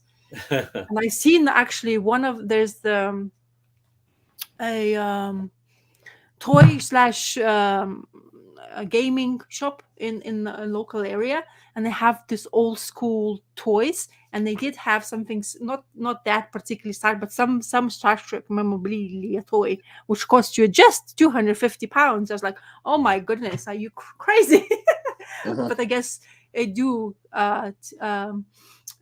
cost that much, these toys from the 80s. So, and they have Teenage Mutant Ninja Turtles, they have all the Star Wars, they have all the the mini kind of like, and my son, who doesn't think that anything is not approachable and open, every cupboard in the world, and we go to that shop, and I always say, do not open any of those cupboards because I can't afford them. Yeah. Because I can't. If you open that box, those mint, like they have this the what is that the guy with the sword saying the what is his name? I'm blanking once again. He-Man. Anyway, yes, He-Man. So they have a He-Man castle in the box. Oh, right. Castle Grayskull. Sealed. Yeah, Castle Those are Grayskull. expensive. Yeah, and sealed. And Rokas, my son, he was just like going for it. I said, oh, please, like I just like almost like grabbed him by the almost Banned from the like store. here by the shoulders, Yeah, and I that's just right. lift him up, and it's just like, oh, it's like, you do not do this. I was like, what? It's a toy. It's a toy. It's like, I do know that. Yeah. But it's like a really, really expensive toy. Yeah. It We used is. to have like a lock where you can't enter, like kind of like the chain, which is the Right. kids can go through that it's like nothing. But now it's open, and I was like, oh my god, it's so difficult with a child to go to the toy store, especially when it comes to those collectibles. Yeah. Which you like, oh, I used to. And the Karate Kid, I haven't seen Karate Kid action figure live, going to Didn't see know there was. in the shop for so long, and they had this original one, and I clearly remember the ad. I was like, oh my god, remember that. It's like, I really wanted it. I so Yeah. wanted that one. So Yeah, it's yeah, so and they have it. expensive though. Yeah. The Masters of the Universe is pretty huge there in England. Well, it seems to be. I mean, for example, my husband, who's South African, he was absolute a fan of Masters of the Universe. Wow. He had the Grayskull castle, one of them. So not this one particularly, but I did have one. I was like, Right. what? I mean, that was unreachable goal in my family, but Funny how some of those things just get all over the place. Hey, it's so strange. Absolutely. He said he had Transformers. He's absolutely was mad about that. Wow. He even he's like, he had toys. I mean, he's telling me like, and you see those those gaming consoles, those Game Boy, like the original ones, the Sony one came out, that with those cassettes and stuff. He had them. I used to going to neighbors to play that console. I remember that clearly. Wow. And my mom used to like, you can't go there anymore. How often can you go? I was like, I just want to play games. Yeah. Like, you can't do this. This is too much. If you go there every day, you spend more than 1 hour, that kind of stuff, the conversation. I was like, nah, it's fine. They let me do it. It's there anyway. I'm not just like by myself in the room. And my mom's like, what? Were you ever? It's like, no, I'm just telling you, I'm not alone. No, locally, it's Masters, Transformers, OGI Joe, Star Wars, that are people are always requesting. Right. And the shop that I frequent, they do buy stuff. You sell them, they'll buy it from you. Yeah. But that stuff moves. They did have a castle last year that was open. I was missing a few pieces. But even then, it sold, I don't know for how many hundreds of dollars. Yeah. As soon as they got it in, someone saw it on their Facebook page, and they came and bought that thing. Wow. It's just bizarre. Yeah. Well, I should say, because I shouldn't be surprised, but I mean, I had those toys when I was a kid, but I liked them. But that's where it ended. It ended there, Yeah. and it didn't follow me. Same with Star Wars. It didn't follow me. Other stuff Yeah. did, but not that. But people pay a lot of money for this. It's insane. We're talking about Dr. Monkeybot. He was absolutely, he's obsessed with GI Joes. G.I. Like Joe, he yeah. even fixed them and he buys them. And there's this like the beach town called Brighton in England in here, and where he lives in that area, they have lots of shops with all those collectible stuff. And there's like there's a lot. And of course, you need to know what you're looking for. For him. Right. It's like you never know what, because he has no people, like, like you have a shop where he goes and asks, and they know that he's into that kind of stuff. Yep. And he just goes for it. And he's just, I remember how much, like when you talk to him, it's just like talking to somebody who's absolutely loves G.I. Joes. Yeah. It's like as much as obsessed he's about X-Men, he's absolutely obsessed with G.I. Joe as well. And it's like, it kind of affects you. Like, I know I love turtles, and I believe me, I do. But I wasn't ever just like completely crazed. But there's one figure I got. Those Kinder eggs. So we have kind of similar fashion when I was growing up, and they were polished. So I used to have a turtle figure, this tiny little, like, just like those mini figurines what people like make now, and this kind of collectibles, and so it was so tiny, and I cannot stop thinking about it, because I know how I loved it, because there was one thing I got hold of turtles to have as a figure, like the toy, and it's still in the back of my head. It's like, where is it? Why did I, because it's tiny, honestly. Yeah. Like when you're a child, things thrown out and you just blame your parents. How did you throw it away, this thing? I remember blah blah blah. It's like a week ago you didn't even know it existed. Yeah, that's right. Yeah. So I've stepped on it 17 times today. It's gone.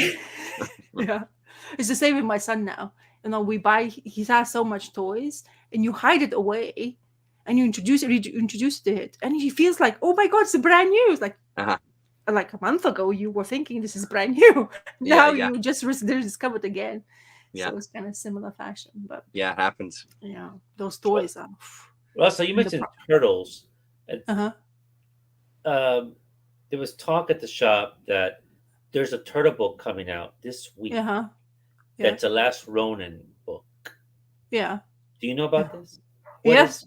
What is it? It's a future tale of a turtle. So basically, Last Ronin is one leftover turtle out of them 4. Yes. And he's basically avenging to going back as like the last one to fight the last fight. I collected them in those oversized formats, but if you get hold of a hardcover, beautiful tale, and it's beautiful, well done, and it's well worth your time if you want to if you like turtles or that universe. No, I like the Last Ronin, but I didn't know until I think it was yesterday, because the thing is, usually at our shop is the speculators sort of come in system.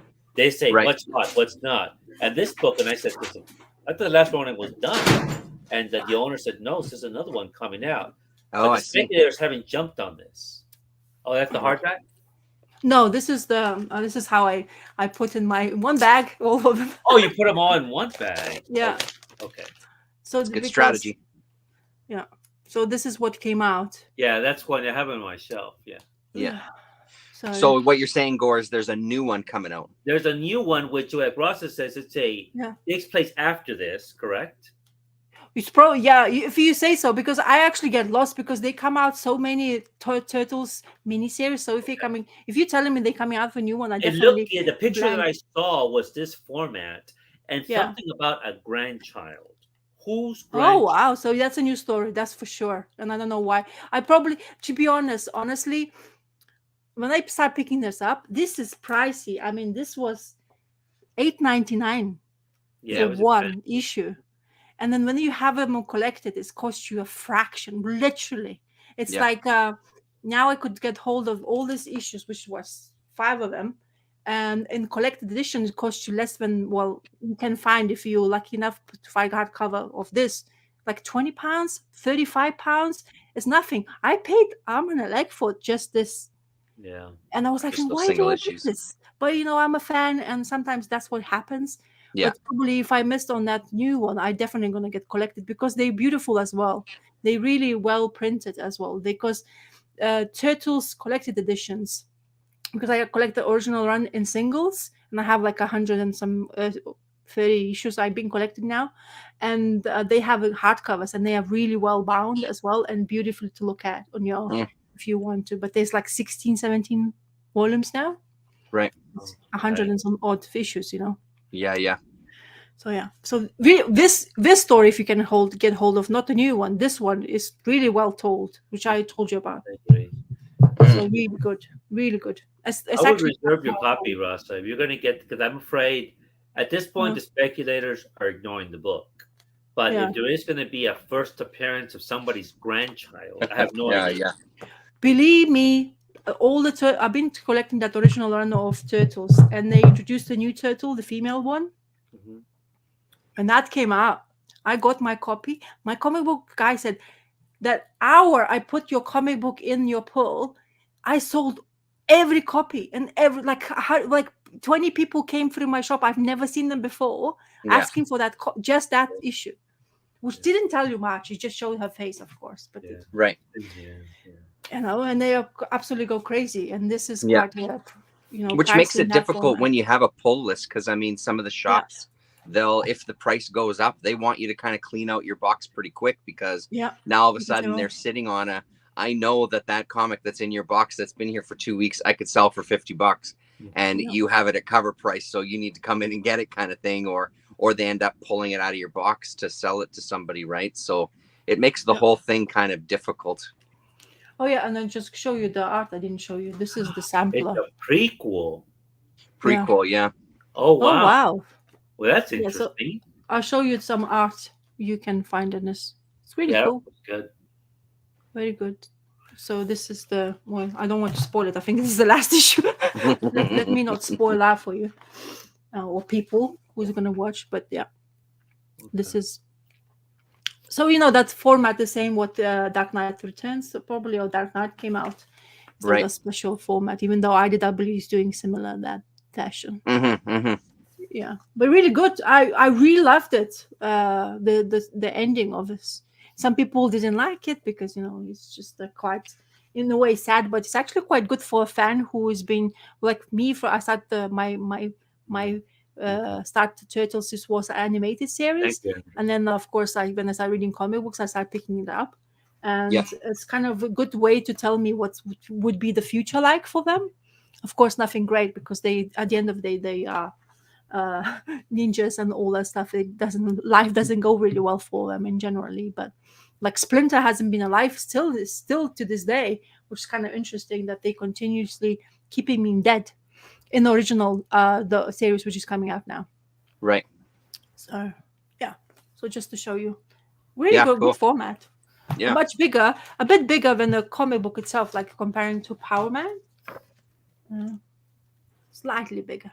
Right. Slightly, not that much. Just like a bit more here and a little bit more here. But I loved it, as I say.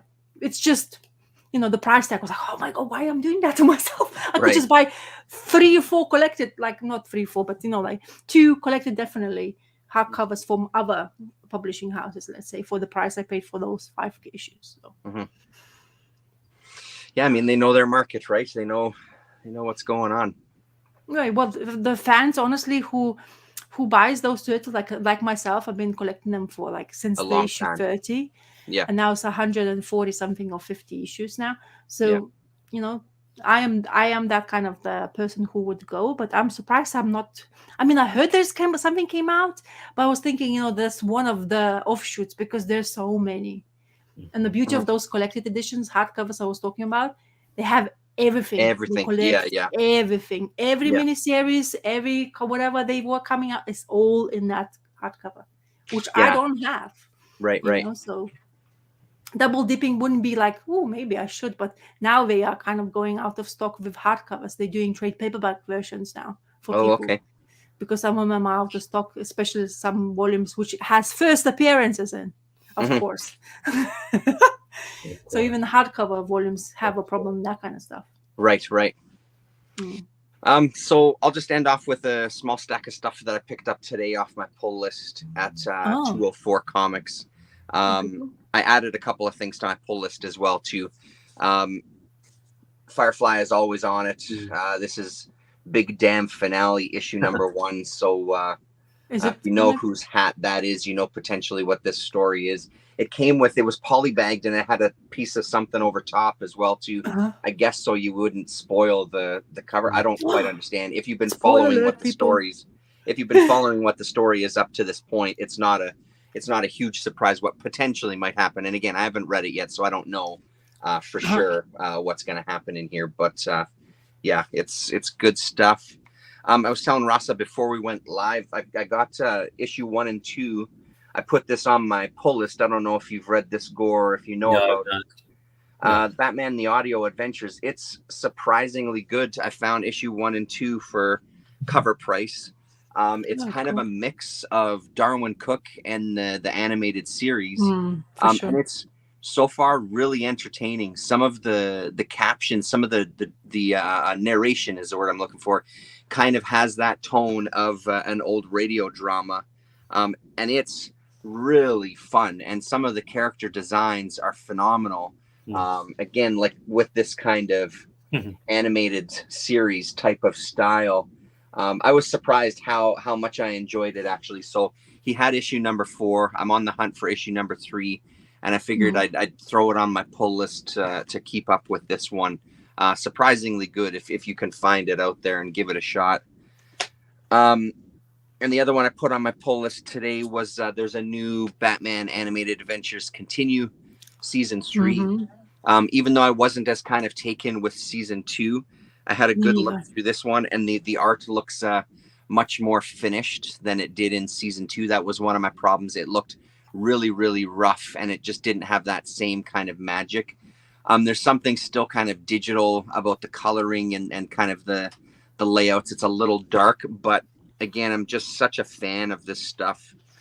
It's hard not to want to give it a chance again. I just really love the look, and I love these stories generally. So yeah, I threw this on the list. I don't know how many this is going to be. I mean, the other ones were what, Rasa, like 7 issues each or something? Yeah, 7. Yeah. So threw that one on the list. And this was one I was curious if you knew anything about, Gore. Book 3 has just come out. I can only find book 2. No. This is Sarah Lone from Sumerian. They've ordered those for me. We haven't gotten them in. I don't know why. I'm very curious. There's like 4 or 5 volumes of this. Right. They didn't have issue number 1, and then it had 2. There's multiple volumes of this thing, except in English. It looks fantastic. It looks great. Look, flipping through it, I mean, it has that kind of classic European style, right? So. And these are pretty thick little books here too. And I mean, what is it all about? You're getting no clue. I haven't read it yet. I just picked it up today, so I'm very curious to dig into this one. It just really caught my attention, the title and just flipping through it. So yes, Earl Grey, if not him, it was either Paulo Costa said that there's multiple volumes, and this is just reprinting volume 1. I see. So it's one of those many frustrations. I mean, why don't they reprint it oversized as we've talked before? Yeah. And it's like, and they've ordered mine, and none of them have arrived. Everything else arrives, but that has not. So, but not that one. Yeah, not 1, not 2, not 3, nothing. Right. I don't know.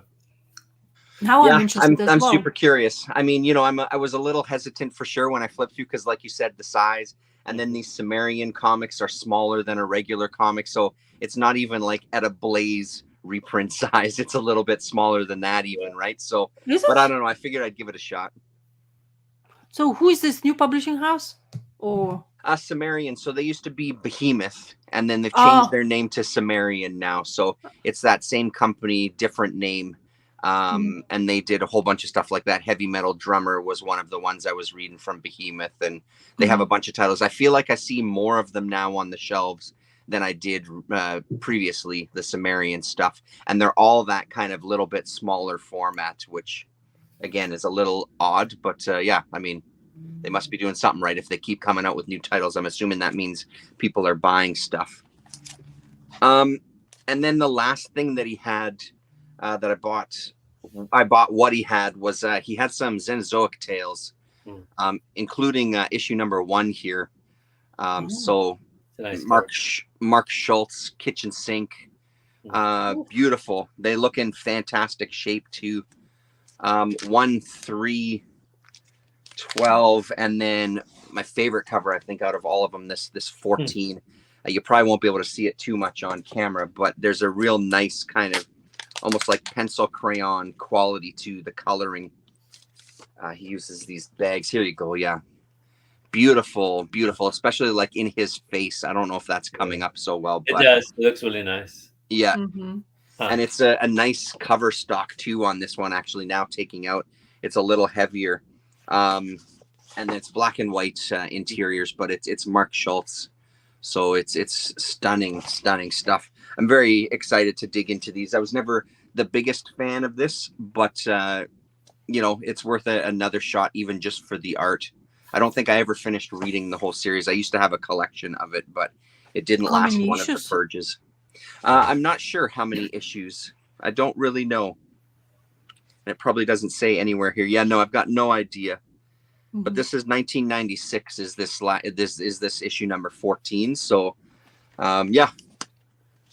So that was it from 204. 204 has started doing these live streams recently where it's bagging and boarding with one of the guys. His name is Bobby, who works there, and it's just kind of a live stream where he has this canned music playing.